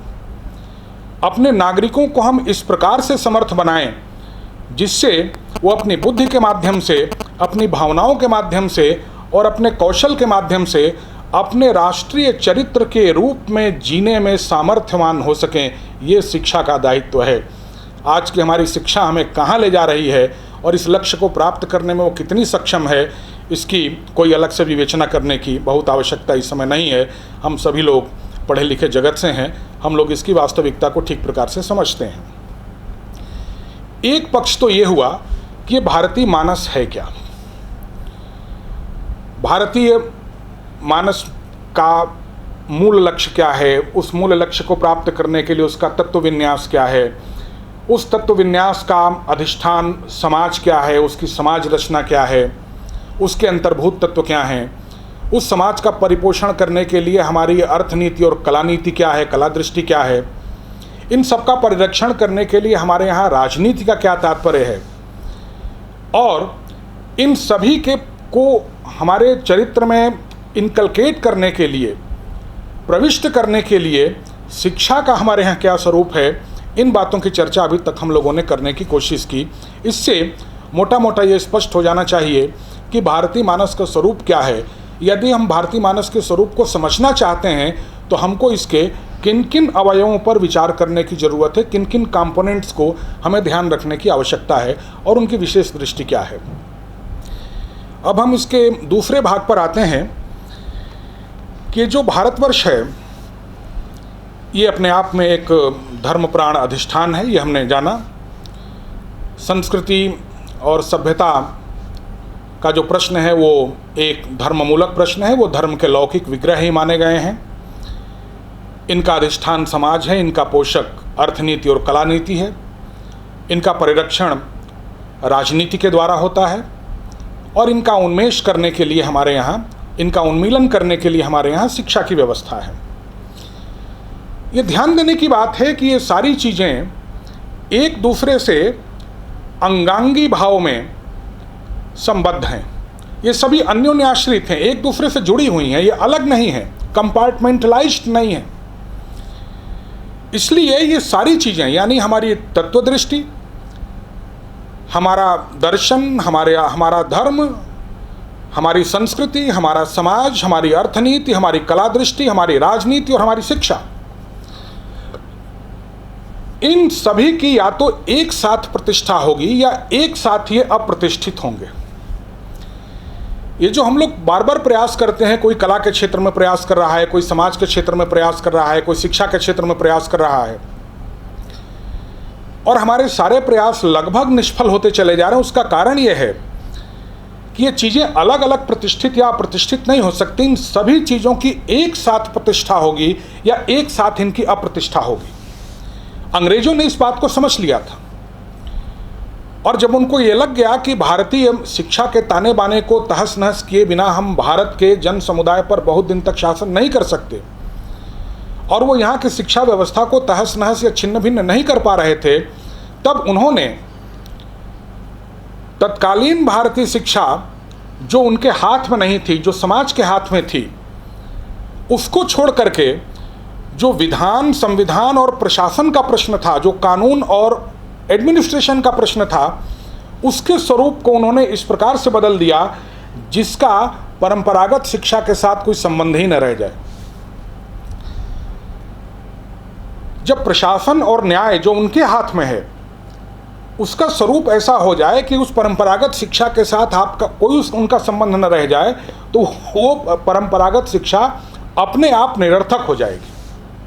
और धीरे धीरे वही हुआ, वो परंपरागत शिक्षा अपने आप निरर्थक हो गई, क्योंकि आपका विधि विधान, आपका संविधान, आपकी राजनीति, आपका प्रशासन, आपकी समाज रचना, आपकी अर्थनीति, आपका टैक्सेशन, आपकी बाजार प्रणाली, आपका उत्पादन और उपभोग करने का तंत्र, ये सब कुछ आपकी जीवन दृष्टि के साथ जुड़े हुए हैं और इन्हीं का उन्मेष और उन्मिलन कराने के लिए शिक्षा है। इसलिए ये सारी चीज़ें एक साथ या तो प्रतिष्ठित होती हैं या ये एक साथ अप्रतिष्ठित हो जाती हैं। तो दूसरी जो बात है हम लोगों के इस वार्ता में कि आखिरकार इस भारतीय मानस का उपनिवेशीकरण कैसे हुआ, इसका कॉलोनाइजेशन कैसे हुआ, तो इसके संदर्भ में इस बात को हम लोगों को समझ लेना चाहिए कि किस तरीके से इन सारे प्रकल्पों को अलग अलग करके एक दूसरे से इनके संबंध को तोड़ करके इन सभी को एक दूसरे के लिए निरर्थक बना दिया गया। ये प्राथमिक उद्यम अंग्रेजों के द्वारा साधा गया और उसके बाद उन्होंने अपनी दृष्टि के अनुरूप एक पूरी की पूरी व्यवस्था और पूरा का पूरा एक शिक्षा का तंत्र खड़ा किया, जिसके विरुद्ध आज हम चाहते हुए भी अलग अलग तरीके से टुकड़ों टुकड़ों में लड़ने की कोशिश कर रहे हैं और उसका कोई परिणाम सामने आता हुआ दिखाई नहीं दे रहा। ये बड़ा गंभीर प्रश्न है। आज इस कोविड के दौर में थोड़ा चीज़ें जल्दी से साफ हो गई। जो प्रज्ञाशील लोग थे, जो विचारशील लोग थे, उनके दिमाग में तो ये चीज़ें पिछले 125 साल से स्पष्ट हैं। गांधी जी ने हिंद स्वराज में 1909 में ये सारी बातें लिख दी थी। आनंद कुमार स्वामी ने अपनी पुस्तक एसएजी नेशनल आइडियलिज्म में 1909 में लिख दी थी। लेकिन इस आधुनिकता की चकाचौंध में हम लोग जीवन के वास्तविक स्वरूप को नहीं समझ पा रहे थे। इस कोविड के दौर ने ठहर करके हमको सोचने का एक अवसर दिया और इस समय ऐसा लग रहा है कि जो हमारा व्यक्तिगत जीवन है, जो हमारा सामाजिक जीवन है, जो हमारा राष्ट्रीय जीवन है, जो हमारा वैश्विक जीवन है, या जीवन के संबंध में हमारी जितनी अस्तित्वगत मान्यताएं हैं, जितने हमारे एग्जिस्टेंशियल एजम्पशंस हैं, चाहे वो इंडिविजुअल हों, सोशल हों, नेशनल हों या ग्लोबल हों, वो सभी इस समय संकटग्रस्त हो चुके हैं। जिन मान्यताओं को हम बहुत निश्चित मान करके चल रहे थे, वो भी इस समय एक प्रकार से एडहॉक की स्थिति में, तदर्थ की स्थिति में पड़ी हुई हैं, अनिश्चितता की स्थिति में पड़ी हुई हैं। हम ये समझ नहीं पा रहे हैं कि हमको किधर जाना है। ये कुछ किंग कर्तव्य विमूढ़ता की स्थिति है। इस समय हमको ये देखना है कि इनका हम समाधान क्या कर रहे हैं। ये जो संकट हमारे सामने, हमारे जीवन के सारे अंग प्रत्यंग के तितर बितर हो जाने के कारण और उनका उपनिवेशीकरण हो जाने के कारण जो संकट हमारे सामने आए हैं आधुनिकता के माध्यम से, जो केवल इस कोविड की महामारी के दौरान केवल खुल गए हैं आसानी से, आम लोगों ने भी इस संकट को देखना शुरू कर दिया है। इन संकटों का समाधान हम कैसे करते हैं, उससे भी काफ़ी कुछ हमें अपनी वर्तमान सभ्यता और संस्कृति और देश की तासीर का पता चल जाएगा। हम अपनी सारी समस्याओं का समाधान करने के लिए क्या करते हैं, किस प्रकार की शब्दावली का इस्तेमाल करते हैं। हम अभियान चलाते हैं। उन अभियान में संलग्न लोगों को हम योद्धा कहते हैं, वॉरियर कहते हैं। हम रणनीति बनाते हैं। हम अपने रोज नए नए नायक बनाते हैं। कभी हम इस समस्या पर विजय प्राप्त करने की चेष्टा करते हैं, कभी उस पर विजय प्राप्त करने की चेष्टा करते हैं। हमेशा हम हार जीत और युद्ध की भाषा में बात कर रहे हैं। और जो सभ्यता हमेशा हार जीत और युद्ध की भाषा में बात कर रही हो, अपनी समस्याओं से निपटने के क्रम में भी हम जिस शब्दावली का प्रयोग कर रहे हैं वो हार जीत और युद्ध की शब्दावली हो, तो इसका सीधा संकेत ये है कि हम अंदर से एक बहुत ही अस्थिर, अशांत और संकटग्रस्त सभ्यता बन चुके हैं। ये एक बड़ा प्रश्न इस समय हमारे सामने खड़ा है, जिसे हम लोग उपनिवेशीकरण के खतरे कह रहे हैं। दूसरे शब्दों में हम ये कह सकते हैं कि इस समय हम भारतीयों का भारतीय बने रहने का जो आत्मविश्वास है वो बहुत बुरी तरीके से दरक चुका है। तमाम प्रयास होने के बावजूद भी, विचार के स्तर पर बहुत सारी बातों को स्वीकार करने के बावजूद भी हमारे आचरण में ऐसा कुछ दिखाई नहीं देता। उसका कारण यह है कि हम भारतीयों का भारतीय बने रहने का जो आत्मविश्वास है वो बहुत बुरी तरीके से दरक चुका है, डगमगा चुका है। और इसके पीछे जो कारण रहा है वो उपनिवेशीकरण रहा है। और उस उपनिवेशीकरण के स्वरूप को समझने के लिए हमें बहुत ध्यान से जो यूरोपीय पुनर्जागरण है, उस यूरोपीय पुनर्जागरण के स्वरूप को समझना आवश्यक है। बहुत संक्षेप में मैं इस प्रकरण को भी लेकर के आगे बढ़ने की चेष्टा करूंगा।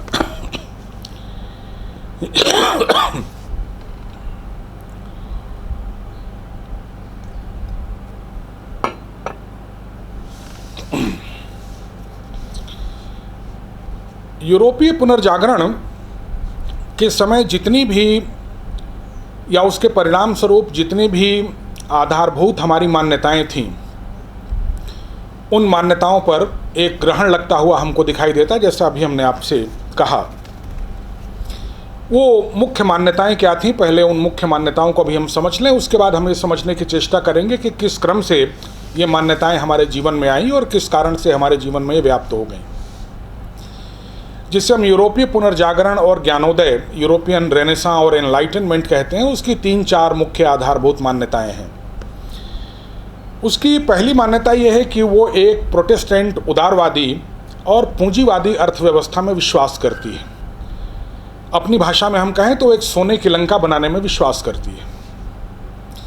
ये एक ऐसी व्यवस्था है जो हमारी नीड पर नहीं बल्कि हमारी ग्रीड पर, हमारी वांट पर आधारित है। निरंतर हमारी इच्छाओं का बढ़ते रहना, उन इच्छाओं की पूर्ति के लिए मशीनीकरण, उद्योग धंधे, टेक्नोलॉजी, उस टेक्नोलॉजी में निरंतर इनोवेशन, इस प्रकार की एक पूंजी प्रधान अर्थव्यवस्था जिसका मुख्य लक्ष्य केवल मनुष्य को इहलौकिक रूप से संतुष्ट करना था। ये एक उसका मूल लक्षण है।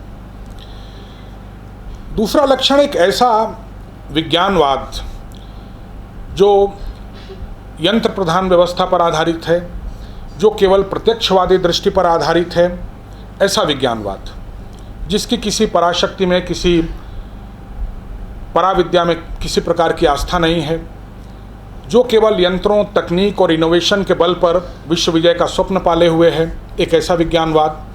लेकिन इस विज्ञानवाद की भी आंतरिक विसंगतियां विचारकों ने हमारे सामने उद्घाटित की हैं, उसको भी हमें समझते चलना चाहिए। ये एक ऐसा विज्ञान है जिसकी पद्धति बड़ी ही खतरनाक है, ट्रायल एंड एरर। ये हर चीज़ का ट्रायल करता है, फिर उसकी जो कमियां होती हैं उनको ठीक करने की कोशिश करता है, उससे जो नई समस्याएं पैदा होती हैं फिर उनको ठीक करने की कोशिश करता है।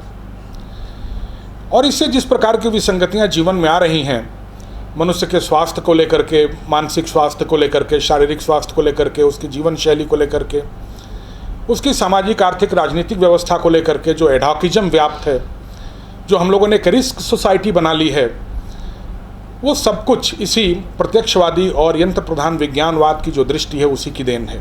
इसको भी हमको नहीं भूलना चाहिए। नहीं भूलना चाहिए कि इस विज्ञानवाद की भी बड़ी गंभीर सीमाएं हैं और किसी भी अर्थ में ये अन्य जो ज्ञान की परंपराएं हैं, जो वैकल्पिक ज्ञान की परंपराएं हम कहते हैं, उनसे किसी भी अर्थ में बीस नहीं है।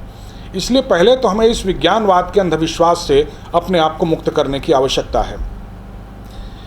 तीसरा, एक ऐसे बाजार प्रधान शहरीकरण को हम लोगों ने जन्म दे रखा है या उसको स्वीकार कर रखा है जिसने एक लोभ आधारित गुलामी की व्यवस्था को पैदा कर रखा है। कोई राजनीतिक गुलामी आपके ऊपर भले ही न हो, आप अपने आप को स्वतंत्र मानते हो, स्वतंत्र देश का नागरिक मानते हो, लेकिन क्षण प्रति क्षण, कदम दर कदम आपका जीवन इस बाजार प्रधान, लोभ प्रधान गुलामी का शिकार हो चुका है। और चौथी इसकी मान्यता ये है कि एक उपभोग प्रधान इहलोकवाद, एक कंजम्पशन ओरिएंटेड सेकुलरिज्म, जहाँ पर इहलौकिक जीवन, इस संसार का जीवन ही जीवन का सर्वोच्च लक्ष्य या सर्वोच्च आधार माना गया, इस जीवन के ही सारे प्रकल्पों को अपनी मुट्ठी में कर लेने का विश्व विजय का संकल्प पाले हुए हम लोग चल रहे हैं। इस प्रकार का इहलोकवाद जो है इस यूरोपीय पुनर्जागरण और इस ज्ञानोदय की परंपरा का एक चौथा लक्षण माना गया। और इन सभी के परिणाम स्वरूप जो आज हमारी स्थिति है वो कुछ उसी प्रकार की स्थिति है जैसा प्लेटो ने डिफाइन किया है। और उसने कहा कि हमारी स्थिति कुछ slave of many bad masters की बन गई है। बहुत सारे दुष्ट स्वामी हैं, बहुत सारे दुष्ट आत्माएं हैं और उनके एक गुलाम की तरह से हम लोग जकड़ गए हैं, भले ही हम लोग अपने आप को स्वतंत्र मानते हों। ये जो भारतवर्ष के मानस का उपनिवेशीकरण हुआ, उसका जो कॉलोनाइजेशन हुआ, इस कॉलोनाइजेशन के काल को महर्षि अरविंद ने कहा है कि ये जो भारतीय पुनर्जागरण हम लोग कहते हैं, ये यूरोपीय पुनर्जागरण की एक प्रकार से एशियाई कृति है, उसका एक एशियाई संस्करण है। कुछ मामलों में उनकी मान्यता ठीक भी है, लेकिन कुछ मामलों में हम लोगों को अलग दृष्टि से भी विचार करना चाहिए कि यूरोप अपनी स्वेच्छा से अपने ऊपर एक इहलोकवादी दृष्टि को अध्यारोपित करता है, लेकिन भारतवर्ष में इहलोकवादी दृष्टि यूरोपीय पुनर्जागरण के परिणाम स्वरूप अध्यारोपित की गई, सुपर इम्पोज की गई। और उसकी वजह से जहां एक तरफ हम बहुत सारी अपनी परंपरागत चीज़ों को भूलने के लिए बाध्य होते हैं, वहीं बहुत सारी चीज़ों का हमको स्मरण भी आता है। बहुत सारी चीज़ों को लेकर के हम ग्लानि से ग्रसित होते हैं, तो बहुत सारी चीज़ों को लेकर के हमारे अंदर फिर से गौरव का भाव भी जागृत होता है। कुल मिलाकर के हम एक दुविधा और अंतर्द्वंद की स्थिति में रहते हैं। इस दुविधा और अंतर्द्वंद की स्थिति को पैदा करने में बहुत सारे तत्वों का हाथ रहा, और उन तत्वों की थोड़ा बहुत बहुत संक्षेप में गवेषणा कर लेने की और उनकी समीक्षा कर लेने की आवश्यकता है। उससे पता चलेगा कि जो हमारा भारतीय मानस का जो उपनिवेशीकरण हुआ उसके लिए कौन कौन से तत्व जिम्मेदार हैं, और इसी भारतीय पुनर्जागरण के बीच से ही हमको भारतीय मानस के भी उपनिवेशीकरण या उसको डीकोलोनाइज करने के जो प्रयास आरंभ हुए उनका भी हमको एक परिचय प्राप्त हो जाएगा, या उनके बारे में भी हम जान लेंगे। विपिन चंद्रपाल की एक पुस्तक है द सोल ऑफ इंडिया, और विपिन चंद्रपाल ने अपनी इस पुस्तक में ये लिखा है कि उस समय के अपने एक मित्र को उन्होंने पत्र लिखते हुए कहा है कि भारत के लोगों में अपने बारे में जो एक धारणा बन रही है वो धारणा 3 कारकों की वजह से बन रही है। एक तो जो ब्रिटिश अधिकारी आ रहे हैं वो एक भारत को माप तौल की संस्कृति, सर्वे की संस्कृति, कैलकुलेशन की संस्कृति सिखा रहे हैं। एक जो विदेशी मिशनरी आ रहे हैं जो भारतवर्ष की सभ्यता और संस्कृति को, यहाँ के प्रतीक शास्त्र को न समझने की वजह से उसे कुतूहल की दृष्टि से देख रहे हैं। कई बार उसके बारे में वो कुछ उटपटांग कुछ कमेंट्स भी कर देते हैं। उसकी वजह से जो भारतवर्ष का जनमानस है वो प्रभावित या दुष्प्रभावित हो रहा है। और तीसरा जो यूरोपीय स्कॉलर्स हैं जो भारतवर्ष को अपनी दृष्टि से देखने और समझने की कोशिश करते हैं, जिस प्रकार के वैचारिक परिवेश में उनका पालन पोषण हुआ है, उनकी परवरिश हुई है, उसी दृष्टि से वो भारतवर्ष को भी देखने की कोशिश कर रहे हैं। कोई कह रहा है, इसमें तमाम विचारक हैं, हिगल भी हो सकते हैं, मार्क्स भी हो सकते हैं, विलो भी हो सकते हैं, डनिंग हो सकते हैं, बार्कर हो सकते हैं। कोई कहता है कि भारत गर्म जलवायु का देश है, लोकतंत्र यहाँ के लिए उपयुक्त नहीं है, सर्वाधिकारवादी तंत्र यहाँ के लिए उपयुक्त है। कोई कह रहा है कि भारत में केवल धर्म और अध्यात्म के क्षेत्र में तो बहुत काम हुआ, लेकिन राजनीति और कानून और विधि और प्रशासन के क्षेत्र में कोई काम नहीं हुआ। कोई कह रहा है कि अगर राजनीति का सम्यक स्वरूप आपको देखना है तो आपको यूरोप को ही शरण में जाना पड़ेगा, भारत से आपको कुछ नहीं मिलेगा। तो इस तरीके से जो तत्कालीन यूरोपीय स्कॉलर्स हैं वो भारत के बारे में अपनी परवरिश के अनुरूप समझ बनाने की कोशिश करते हैं, और जब इस प्रकार के आरोप प्रत्यारोप होते हैं तो भारतवर्ष से उनका जवाब भी दिया जाता है, उनका प्रत्युत्तर भी दिया जाता है। और भारतवर्ष में उस समय कुछ आप कह सकते हैं कि राष्ट्रवादी विचारकों की भी एक धारा उत्पन्न होती है। उसमें पूर्णेंदु नारायण सिंह सम्मिलित हैं, उसमें आप बाल गंगाधर तिलक को भी आप सम्मिलित कर सकते हैं, उसमें आप आरजी भंडारकर को भी सम्मिलित कर सकते हैं, ए सलतेकर, UN घोषाल, KP जायसवाल, जो तमाम नाम हम पढ़ते हैं। इन लोगों ने, जो ये यूरोपीय स्कॉलर्स हैं, भारत की सभ्यता और संस्कृति के प्रति जो इन लोगों ने आघात किए या जो इन लोगों ने आक्षेप किए, उन आक्षेपों का प्रतिवाद करने की भी बहुत कोशिश की।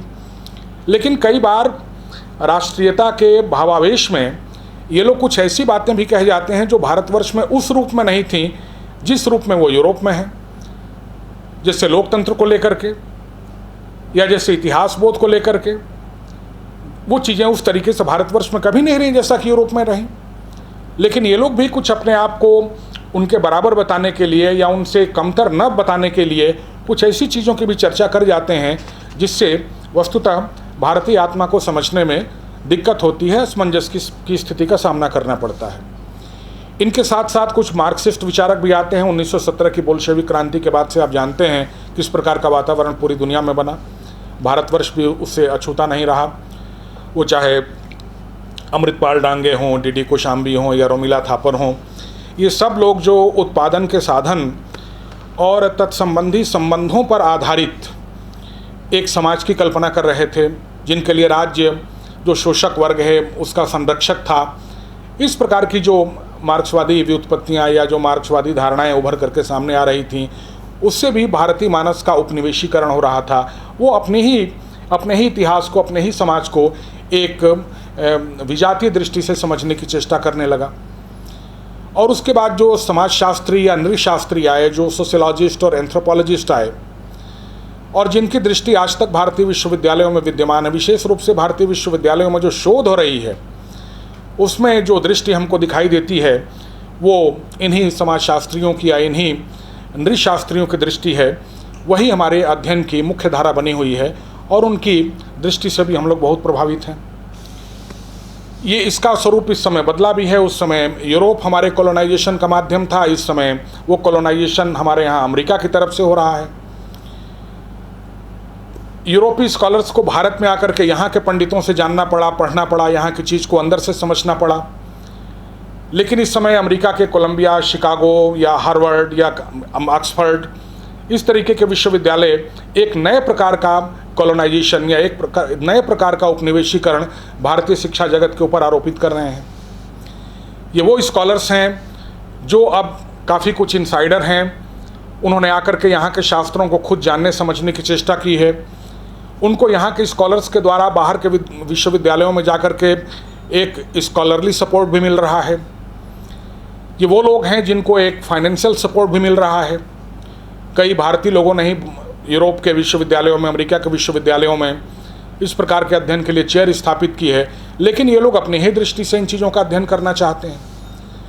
जो भारतीय शास्त्रों की परंपराएं हैं वो उनको बहुत ही प्रिमिटिव दिखाई देती हैं, या उनके अंदर वो एक हायरार्किकल या एक प्रकार का एलिटिस्ट एलिमेंट तलाश करने की कोशिश करते हैं। वो मानते हैं कि वो डिस्क्रिमिनेटरी हैं, या वो एक तरीके से उनको वो सोसाइटल एब्यूज के रूप में देखते हैं। ये इस प्रकार का साहित्य है जिसको सोसाइटल एब्यूजल श्रेणी में रखा जा सकता है। तो एक नए प्रकार का अमेरिकी बौद्धिक साम्राज्यवाद आप कह सकते हैं, या बौद्धिक उपनिवेशवाद इस समय जो भारतीय स्कॉलर्स विश्वविद्यालयों महाविद्यालयों में पढ़ाने वाले हैं उनको आच्छादित किए हुए हैं। ये जो शेल्डन पोलक का नाम लिया जाता है, वेंडी डोनिगर का नाम लिया जाता है, अनन्या वाजपेयी का नाम लिया जाता है, अक्षय मुकुल का नाम लिया जाता है, ये वो लोग हैं जो इस नए प्रकार के उपनिवेशवाद को भारतीय मानस के ऊपर अध्यारोपित कर रहे हैं। भारतीय विश्वविद्यालयों में पढ़ने वाले और पढ़ाने वाले शिक्षकों और विद्यार्थियों और भारत से विदेशों में जाकर के पढ़ने और पढ़ाने वाले शिक्षकों और विद्यार्थियों के मनोमस्तिष्क को ये लोग आच्छादित करने में लगे हुए हैं। तो एक नए प्रकार का उपनिवेशवाद जिसकी दृष्टि पॉजिटिविस्ट है, प्रत्यक्षवादी है, रेशनलिस्ट है, जो बुद्धि की सीमा से बाहर जाकर के सोचने को कुछ तैयार ही नहीं है, जिनके लिए बुद्धि ही अंतिम लक्ष्य है, जो इस मॉडर्न साइंटिज्म में बहुत बुरी तरीके से विश्वास करते हैं, उनका अकाट्य विश्वास इस आधुनिक विज्ञानवाद में है, स्पेशलाइजेशन में वो विश्वास करते हैं, वो प्रैग्मेटिज्म में और अप्लाइड चीज़ों में विश्वास करते हैं। उनका किसी परात्पर तत्व में, किसी मेटाफिजिकल एलिमेंट में, किसी सनातन तत्व में किसी प्रकार का कोई विश्वास नहीं है। तो ये एक नए प्रकार का उपनिवेशीकरण भी भारतवर्ष की जो बौद्धिक संरचना है उसमें देखने में आ रहा है। इसका भी हम लोगों को ध्यान रखना चाहिए। अब इसका प्रभाव क्या हुआ है? प्रभाव ये हुआ है कि ये जो उपनिवेशीकरण भारतवर्ष में आया, इसकी वजह से या तो बहुत सी चीज़ों को हम अपनी विस्मृत कर गए, जो हमारे भारत बोध की या हमारे भारतीय मानस के जो आधारभूत तत्व थे उनको हम विस्मृत कर गए, या उनके बारे में हम भ्रमित हो गए, हमारी धारणाएं विकृत हो गई।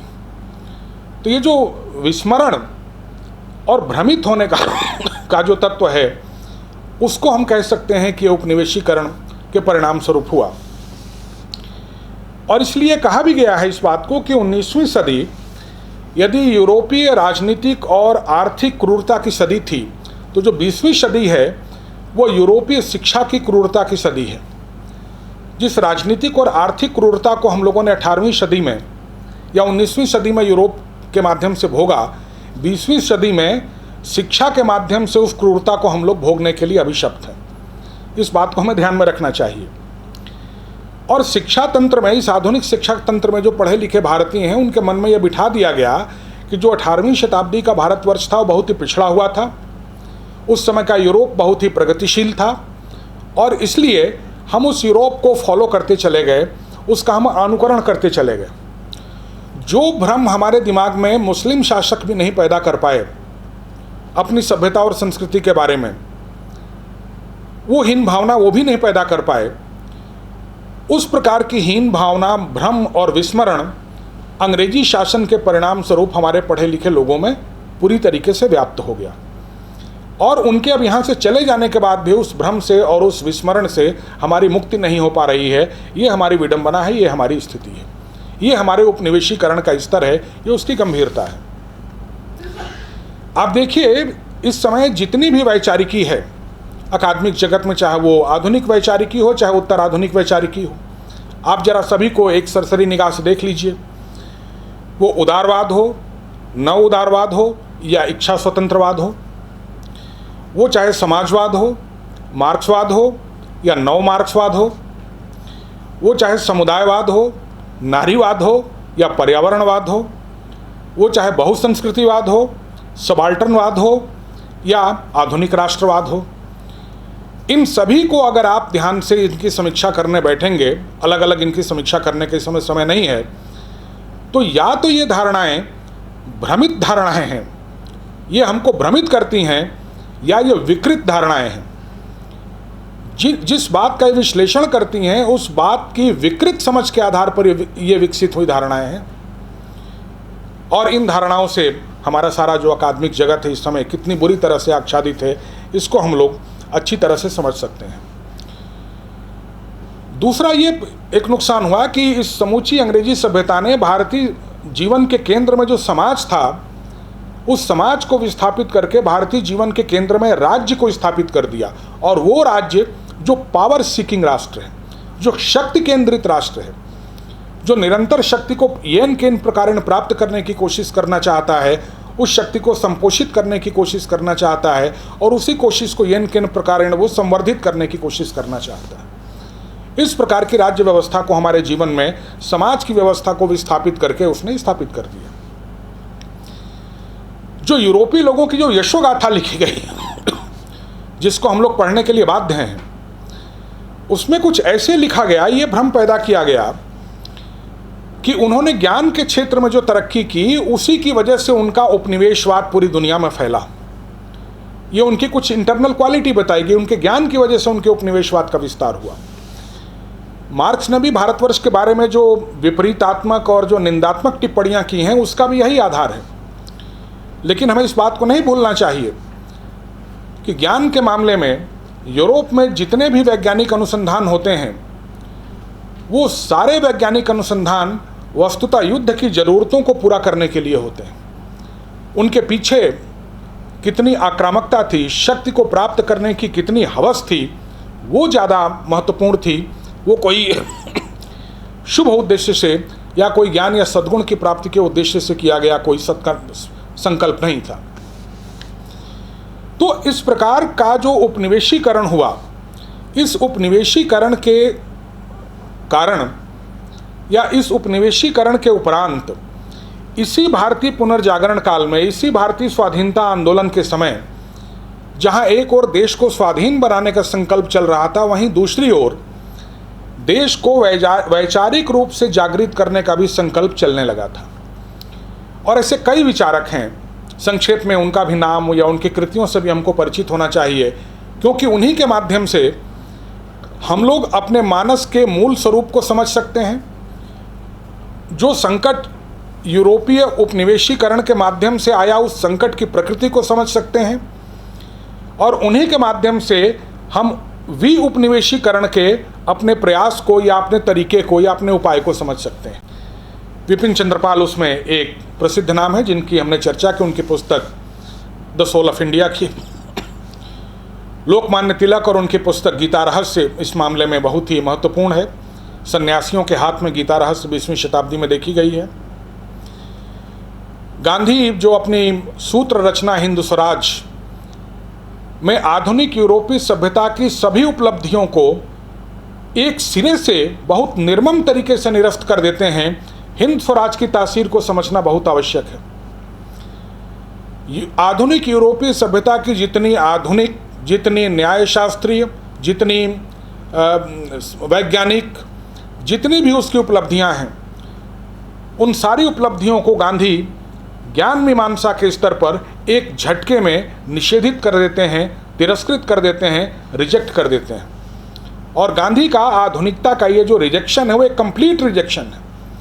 इस मामले में वो किसी प्रकार का कोई कॉम्प्रोमाइज नहीं करते और बाद तक गांधी हिंद स्वराज में व्यक्त अपने इन विचारों के ऊपर अडिग रहे। इसलिए गांधी को हमें हिंद स्वराज की दृष्टि से समझना बहुत आवश्यक है यदि हम अपना उपनिवेशीकरण करना चाहते हैं, अपनी सभ्यता और अपनी संस्कृति के मूल्यों में एक बार फिर से आत्मविश्वास अर्जित करना चाहते हैं, तो गांधी हमारे लिए एक बड़े सेतु पुरुष हैं। वो समूचे साम्राज्यवाद की हिंसा के संदर्भ में व्याख्या करते हैं और वो बताते हैं कि भारत या दूसरे औपनिवेशिक राष्ट्रों के लिए ही नहीं बल्कि इंग्लैंड के लिए भी बहुत ही घातक होगा कि वो इस तरीके से एक लोभ की संस्कृति और एक हिंसा की संस्कृति दुनिया में पैदा कर रहा है। इसलिए गांधी के हिंद स्वराज को विवेकानंद ने जिस प्रकार के प्रश्न आधुनिकता और परंपरा के तत्वों के बीच में पैदा किए, साइंस और स्पिरिचुअलिटी के बीच में उन्होंने जो सवाल पैदा किए, माइंड और मैटर के बीच में जो सवाल उन्होंने पैदा किए, ईस्ट और वेस्ट के रूप में जो सवाल उन्होंने पैदा किए, इन सवालों के माध्यम से भी हमको अपनी तासीर को पहचानने की कोशिश करनी चाहिए। आनंद कुमार स्वामी का नाम हमने पहले लिया, उनकी कई पुस्तकें हैं, हर पुस्तक अपने आप में अद्वितीय है। एशियाज इन नेशनल आइडियलिज्म हो, आर्ट एंड स्वदेशी हो, हिंदुइज्म एंड बुद्धिज्म हो, spiritual authority and temporal power in the Indian theory of government, time and eternity, या कला के क्षेत्र में उनकी लिखी गई पुस्तकें हों, East and West and other essays हो, ये उनकी बहुत सारी ऐसी रचनाएं हैं जिसमें वो भारतीय मानस का जो मूल स्वरूप है न केवल उस मूल स्वरूप को उद्घाटित करने की चेष्टा करते हैं बल्कि आधुनिकता से उसको किस किस प्रकार की चुनौतियां मिली हैं और उन चुनौतियों से बाहर आने का क्या मार्ग है, इस पर भी आनंद कुमार स्वामी ने बहुत ही विस्तार से प्रकाश डाला है। कभी अलग से इस प्रसंग पर हम लोग चर्चा करने की कोशिश करेंगे। आज जिसे स्टैंडर्ड ऑफ लाइफ कहा जा रहा है, जीवन स्तर का प्रश्न, हर आदमी अपनी स्टैंडर्ड ऑफ लिविंग को बनाने में लगा हुआ है। आनंद कुमार स्वामी बहुत पहले ही इस बात को रेखांकित करते हैं कि the beginning of the very idea of this standard of living is the beginning of the destruction of the fabric of the society. और देखिए उनकी ये जो घोषणा है या उनका ये जो अनुमान है वो कितना सिद्ध हुआ। जैसे जैसे हम लोग स्टैंडर्ड ऑफ लिविंग को अपना ध्येय मानने लगे, समाज का सारा ताना बाना अस्थिर हो गया, अस्त व्यस्त हो गया। समाज के सारे मानदंड, समाज की सारी मान्यताएं तितर बितर हो गईं। इसी प्रकार लोकमान्य तिलक, रविंद्रनाथ टैगोर एक बड़ा नाम है, उनके 1916 और 17 के बीच में दिए गए कुछ व्याख्यान हैं राष्ट्रवाद के प्रश्न पर कि राष्ट्रीयता का स्वरूप क्या होना चाहिए, उसकी सीमा क्या होनी चाहिए, अंतर्राष्ट्रीयतावाद के साथ उसका क्या संबंध होना चाहिए। ये प्रश्न रोज़ रोज़ हमारे सामने उत्पन्न होते हैं। इनके समाधान के लिए हमको टैगोर को भी पढ़ना चाहिए।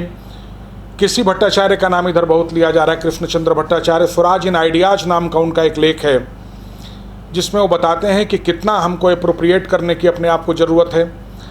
जो सामंजस्य कहा जा रहा है पूरब और पश्चिम में, परंपरा और आधुनिकता में, उस सामंजस्य का रेशियो और प्रोपोर्शन का हमको कितना ध्यान रखने की आवश्यकता है, इस बात को समझने के लिए हमको कृष्णचंद्र भट्टाचार्य के लेखों का भी अवलोकन करना चाहिए। बद्री शाह का हमने नाम लिया, उनकी पुस्तक दैशिक शास्त्र। दैशिक शास्त्र पुस्तक का जो तत्व है या जो विषय वस्तु है वो बद्री शाह जी को अल्मोड़ा में कौशिकी नदी के किनारे रहने वाले सोमवारी जी बाबा महाराज के प्रसाद से प्राप्त हुआ था। ये ध्यान देने वाली बात है कि हमारे यहाँ ये जो ऋषि मुनि रहे हैं, ये जो धर्मात्मा रहे हैं, ये जो महात्मा रहे, इवन 20वीं शताब्दी तक, वो चाहे आज पुरी के शंकराचार्य स्वामी निश्चलानंद सरस्वती जी हों, चाहे इसके पहले कांची कामकोटि के शंकराचार्य स्वामी चंद्रशेखरेंद्र सरस्वती हों, चाहे वो 20वीं शताब्दी के प्रखर धर्म सम्राट स्वामी करपात्री जी महाराज रहे हों, चाहे सोमवारी जी बाबा रहे हों, ये सब लोग हमें जीवन के विभिन्न क्षेत्रों के सूत्र प्रदान करते हैं। इसलिए जो भारतवर्ष की जो बौद्धिक परंपरा रही, उस बौद्धिक परंपरा का स्रोत अगर आप 20वीं शताब्दी तक भी थोड़ा सा निष्पक्ष भाव से देखेंगे, थोड़ा गंभीर भाव से देखेंगे, तो आपको उसके स्रोत अपनी परंपरा से आते हुए दिखाई देंगे। उसका स्रोत कोई सेकुलर स्रोत नहीं है। ये बात हमको हमेशा ध्यान में रखनी चाहिए। ये जो भारतीय मानस का उपनिवेशीकरण हुआ, जिस प्रकार की विचार दृष्टि शिक्षा के माध्यम से 20वीं शताब्दी के भारतवर्ष को प्राप्त हुई, तो हम अपनी सभ्यता और संस्कृति के जो मूल अधिष्ठान हैं उनके बारे में भी विचित्र प्रकार की समझ रखने लगे। अपने रामायण के बारे में, अपने श्रीमद् भागवत के बारे में, अपनी धर्म और संस्कृति के बारे में भी हमारी दृष्टियाँ बिगड़ी। स्वामी करपात्री जी महाराज 20वीं शताब्दी के एक ऐसे दुर्लभ संत रहे हैं जिन्होंने हर विवादास्पद पुस्तक पर, हर विवादास्पद प्रश्न पर सनातन दृष्टि से प्रामाणिक ग्रंथों का प्रणयन किया है। फादर कामिल बुल्के की रामायण को लेकर कुछ दृष्टि थी, उसके विरुद्ध स्वामी करपात्री जी महाराज ने रामायण मीमांसा लिखी। श्रीमद् भागवत में भगवान के रास पंचाध्यायी को लेकर के जो टीका टिप्पणी हो रही थी, उसको लेकर के स्वामी करपात्री जी महाराज ने भक्ति सुधा लिखी। राष्ट्रीय स्वयंसेवक संघ जिस हिंदुत्व की बात कर रहा है उसमें और सनातन वांग्मय के अनुरूप जो धर्म और हिंदुत्व की धारणा है उसको व्यक्त करने के लिए स्वामी करपात्री जी महाराज ने विचार पीयूष नाम का ग्रंथ लिखा। इस ग्रंथ को एक दूसरे टाइटल से भी प्रकाशित किया गया, राष्ट्रीय स्वयंसेवक संघ और हिंदू धर्म। मार्क्सवाद और रामराज्य, ये उनकी एक पुस्तक है जो जेल में रह करके लिखी गई। ये जो मार्क्सवाद की दृष्टि है उसमें और रामराज्य की दृष्टि है उसमें बुनियादी रूप से क्या फ़र्क है। इस पुस्तक के प्रणयन में उन्होंने तमाम जो आधुनिक राजनीतिक विचारक हम लोग पढ़ते पढ़ाते हैं उनकी भी यथासंभव समीक्षा करने की चेष्टा की है। राहुल जी की दृष्टि से अपनी असहमति जताते हुए उन्होंने राहुल जी की भ्रांति इसी नाम से अपने ग्रंथ की रचना की। और जो आर्य समाज की दृष्टि थी उससे सनातन धर्म की दृष्टि को स्थापित करते हुए उसके समानांतर उन्होंने वेदार्थ पारिजात नाम के एक बहुत ही भारी भरकम ग्रंथ की रचना की। तो ऐसी साधु संतों की परंपरा हमारे यहाँ रही है जिन्होंने न केवल भारतीय मानस के उपनिवेशीकरण को समझा बल्कि उस उपनिवेशीकरण से मुक्त करने के लिए आजीवन इतने साधना के साथ इतने ग्रंथों का प्रणयन भी किया है। हम जानते नहीं हैं या हमारे अकादमिक जगत की मुख्य धारा में इन विचारकों का कोई नामलेवा नहीं है, इस वजह से न हम इनके अवदान से परिचित हो पाते हैं और न हम हमारे विद्यार्थी इनके अवदान से परिचित हो पाते हैं। इसलिए प्रोफेसर मधुकर श्याम चतुर्वेदी जी की स्मृति में अगर ये व्याख्यान आयोजित हो रहा है तो इसका ये प्रयोजन होना चाहिए कि उनके अपने राष्ट्रीय और सनातन जीवन को लेकर के जो चिंताएं थीं वो चिंताएं फिर से जागृत हों, उनके अवदान का हम फिर दोबारा से स्मरण कर सकें और ऐसी चीज़ों को हम अपने डिस्कोर्स का विषय बनाएं जिनसे हमारे मानस का बोध हमको ठीक प्रकार से प्राप्त हो और जो एक उपनिवेशीकरण की छाया हमारे मानस पर पड़ी हुई है वो उस तिमिर का नाश हो, वो अंधकार समाप्त हो।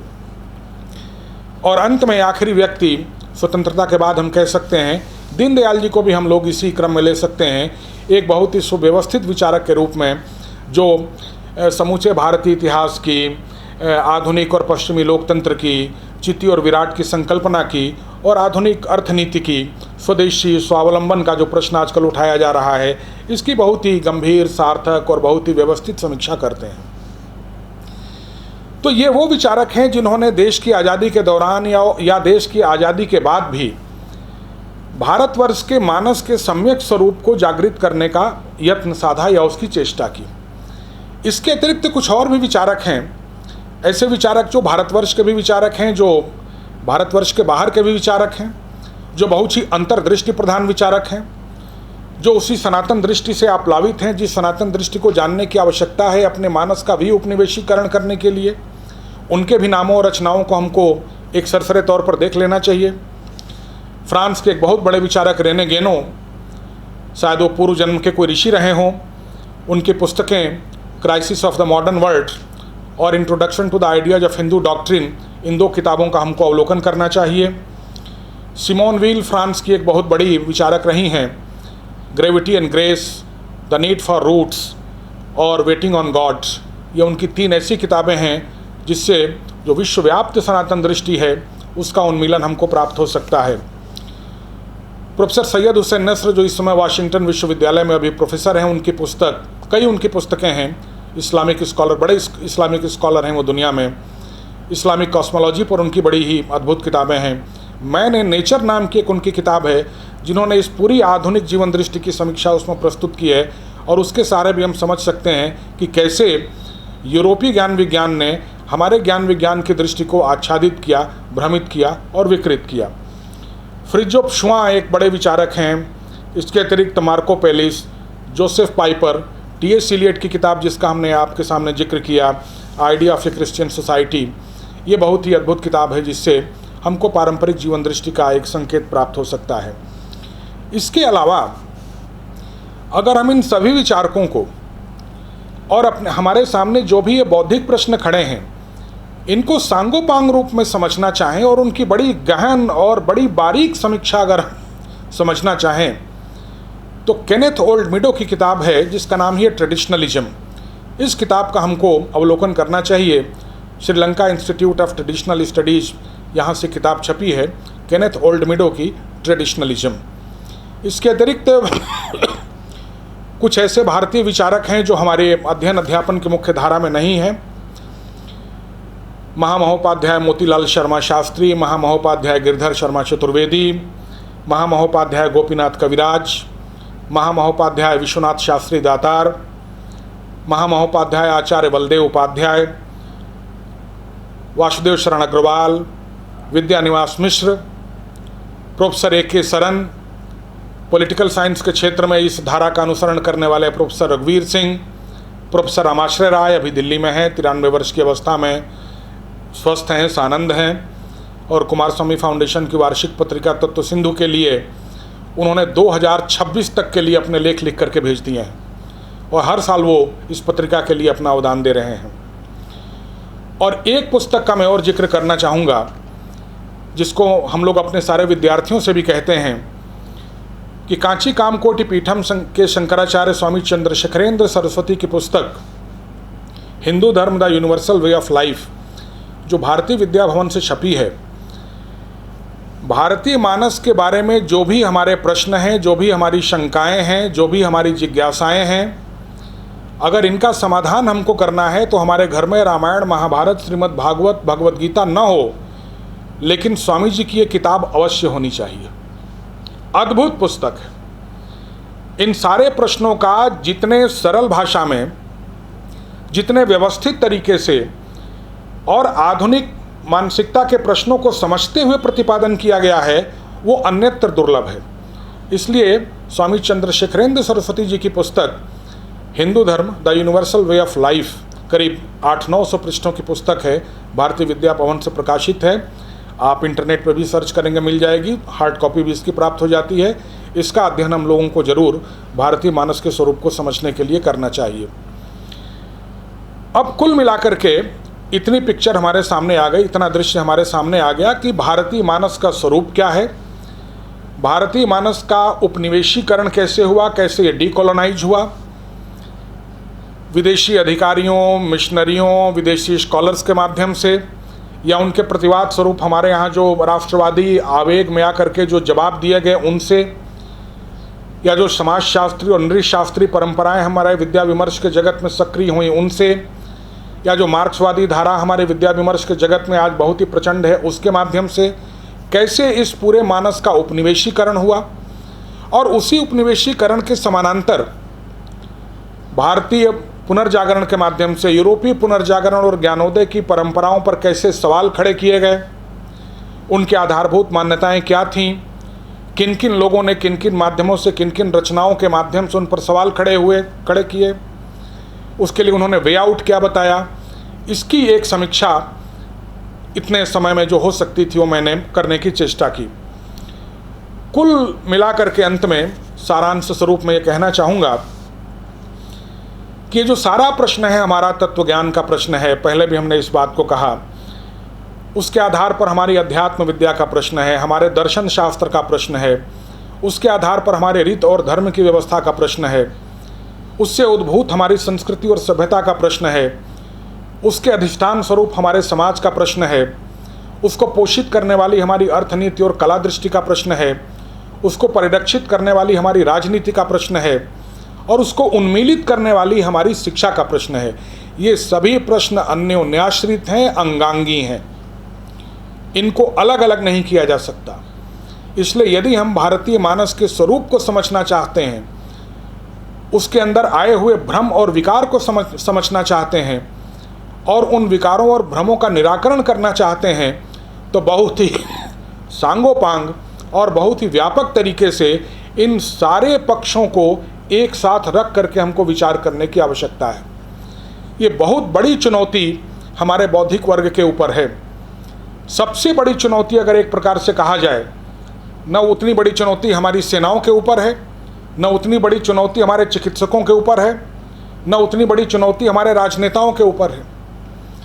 अगर ये संस्कृति रहेगी तब तो सेनाएं इसकी रक्षा करेंगी, अगर ये संस्कृति रहेगी तब तो इसको जीवित रखने वाले मनुष्यों का कोई औचित्य है, अगर ये संस्कृति का विन्यास रहेगा तब तो इन राजनेताओं का कोई अर्थ है।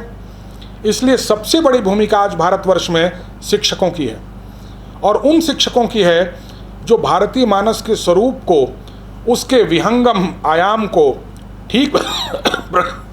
ठीक प्रकार समझते हों, उस पर जो खतरे आए हैं उन खतरों की ठीक प्रकार से समीक्षा कर सकते हों, और उन खतरों से निकलने के जो स्रोत हैं उन स्रोतों की उनको ठीक प्रकार से जानकारी हो, और उस पूरी प्रक्रिया में वो निष्णात हों। तो ये बहुत बड़ी जिम्मेदारी इस समय हमारे बौद्धिक वर्ग के ऊपर है। इस प्रकार के व्याख्यान और इस प्रकार के जो प्रकल्प हैं ऐसे काम को, ऐसे उद्देश्य को बल प्रदान करते हैं, ऐसा मेरा विश्वास है। इसलिए जब ये सारा प्रश्न इतना होलिस्टिक है, इतना सांगोपांग है, तो हमको इस पर सांगोपांग तरीके से ही विचार भी करना चाहिए। टुकड़ों में विचार करने से कोई बात न बनती है न कोई बात बनी है। कुल मिलाकर के जो प्रश्न है वो एक सनातन संस्कृति, एक सनातन दृष्टि के विरुद्ध एक ऐसी आधुनिक दृष्टि का है जो आधुनिक दृष्टि सनातन मान्यताओं के तिरस्कार या उनके निषेध पर टिकी हुई है। ये भी हमें ध्यान में रखना चाहिए, कोई पूरब वर्सेस पश्चिम का सवाल नहीं है। पश्चिम में भी ऐसे बहुत से विचारक हुए हैं जिन्होंने आधुनिक पश्चिमी सभ्यता की विसंगतियों को बहुत गहराई से समझा है, जिनकी सनातन परंपरा की बहुत गहरी अंतर्दृष्टि है। Rene Guenon, Simone Weil, Marco Pallis, Titus Burckhardt, Coomaraswamy, ये सब नाम हम लोगों ने लिए। इसलिए पूरब और पश्चिम का ये विवाद नहीं है, ये विवाद जो है आधुनिकता और परंपरा का है। आधुनिकता की सारी मान्यताएं परंपरा की आधारभूत मान्यताओं के निषेध और उनके तिरस्कार पर टिकी हुई हैं। इसलिए इन दोनों के बीच में हमें अपनी प्राथमिकता को तय करना है, अपने स्टैंड को तय करना है। और ये जो आजकल ये जो नए नए जो स्लोगन, भारतीय आधुनिकता, इस तरीके के जो स्लोगन चलाए जा रहे हैं, इन स्लोगन से बहुत सावधान रहने की आवश्यकता है। भारतीय आधुनिकता जैसी कोई चीज़ नहीं होती। विद्या विमर्श के जगत में जिसे हम भारतीयता कहते हैं और जिसे आधुनिकता कहते हैं, इनकी आधारभूत मान्यताओं में जमीन आसमान का फर्क है। एक दूसरे के विरोधी हैं, एक दूसरे के निषेध पर इन दोनों का अस्तित्व टिका हुआ है। इसलिए भारतीय आधुनिकता जैसा कुछ नहीं होता। आधुनिकता और परंपरा के बीच में सामंजस्य जैसी कोई चीज़ नहीं होती, इसकी कोई गुंजाइश नहीं है।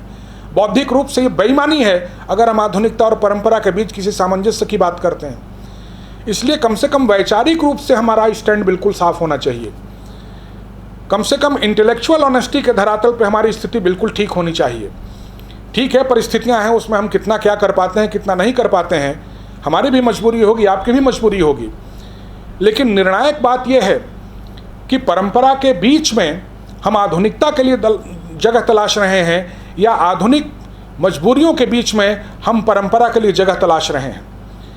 इन दोनों प्राथमिकताओं में से हम जिस प्राथमिकता का चयन करते हैं कि हमारा आग्रह परंपरा के प्रति है या हमारा आग्रह आधुनिकता के प्रति है, उससे हमारा स्टैंड बिल्कुल बदल जाएगा। और जब तक वैचारिक रूप से हमारी स्थिति साफ नहीं होती, तब तक क्रियात्मक रूप से हमारी स्थिति के साफ होने का कोई मतलब ही नहीं है। हम और ज़्यादा या तो भ्रम को फैलाएंगे या और ज़्यादा हम विकृति के शिकार होंगे, और उसको धीरे धीरे हम समाज में अपने विद्यार्थियों के बीच में विसरित ही करेंगे। इसलिए इंटेलेक्चुअली हमको इस मामले में बिल्कुल सतर्क और सावधान रहने की आवश्यकता है। कुल मिलाकर के एक ये बौद्धिक साहस का काम है, एक ये विरोचित बौद्धिकता का काम है कि हम इस अभियान में आगे आएँ। और सेंट थॉमस एक्विनास के इस कथन को मैं याद करना चाहूँगा कि it is much and more desirable to have a little knowledge about higher things than a wide knowledge about lower things. ये ज़्यादा आवश्यक और लाभदायक है कि हम उच्च स्तरीय चीज़ों के बारे में थोड़ा ही ज्ञान रखें, बजाय इसके कि तमाम घटिया चीज़ों के बारे में हमें बहुत व्यापक जानकारी हो। आवश्यकता मित्रों ये है कि अपने इतिहास, अपनी जाति स्मृति और अपनी लोक मान्यताओं को भूलकर केवल एक उपभोक्ता समाज को बनाने की आकांक्षा कोई बहुत ऊंची आकांक्षा नहीं मानी जाती। इसलिए हमें उससे आगे देखने का साहस बटोरने की कोशिश करनी चाहिए। भारतीय सभ्यता ज्ञान और शौर्य की साधना है। ये मांगल्य और जय को अपना ध्येय बना करके चलती है। हमें इस बात को ध्यान में रखना चाहिए। हमें अपने इतिहास को एक अत्यंत उन्नत भारतीय सभ्यता के वारिस के रूप में देखना चाहिए, उसकी विरासत को के वारिस के रूप में उसके सहज अभिमान के साथ देखना चाहिए, और तभी जिस मार्ग से हम भटक गए हैं उस मार्ग को दोबारा से प्राप्त करने की इच्छा हमारे अंदर उत्पन्न होगी, या ऐसा कोई मार्ग हम प्राप्त कर पाएंगे, ऐसा मेरा विश्वास है। इस विनम्र प्रस्तुति के साथ मैं यहीं अपनी वाणी को विराम देना चाहूँगा। एक बार फिर से प्रोफेसर मधुकर श्याम चतुर्वेदी जी की स्मृति में चलाए जा रहे इस व्याख्यान श्रृंखला के आयोजकों को, और विशेष रूप से प्रोफेसर मीनाक्षी चतुर्वेदी जी जो मेरी पीएचडी एग्जामिनर भी थी, और उन्होंने बहुत ही उत्साहवर्धक कमेंट मेरे पीएचडी के अपने उन्होंने रिजल्ट में लिखा था। मैं उनके प्रति आभार व्यक्त करते हुए, पूरे संयोजक मंडल के प्रति आभार व्यक्त करते हुए, इस स्तुत्य प्रयास के लिए आप सभी लोगों का बहुत ही आभारी हूँ। धन्यवाद। साधुवाद।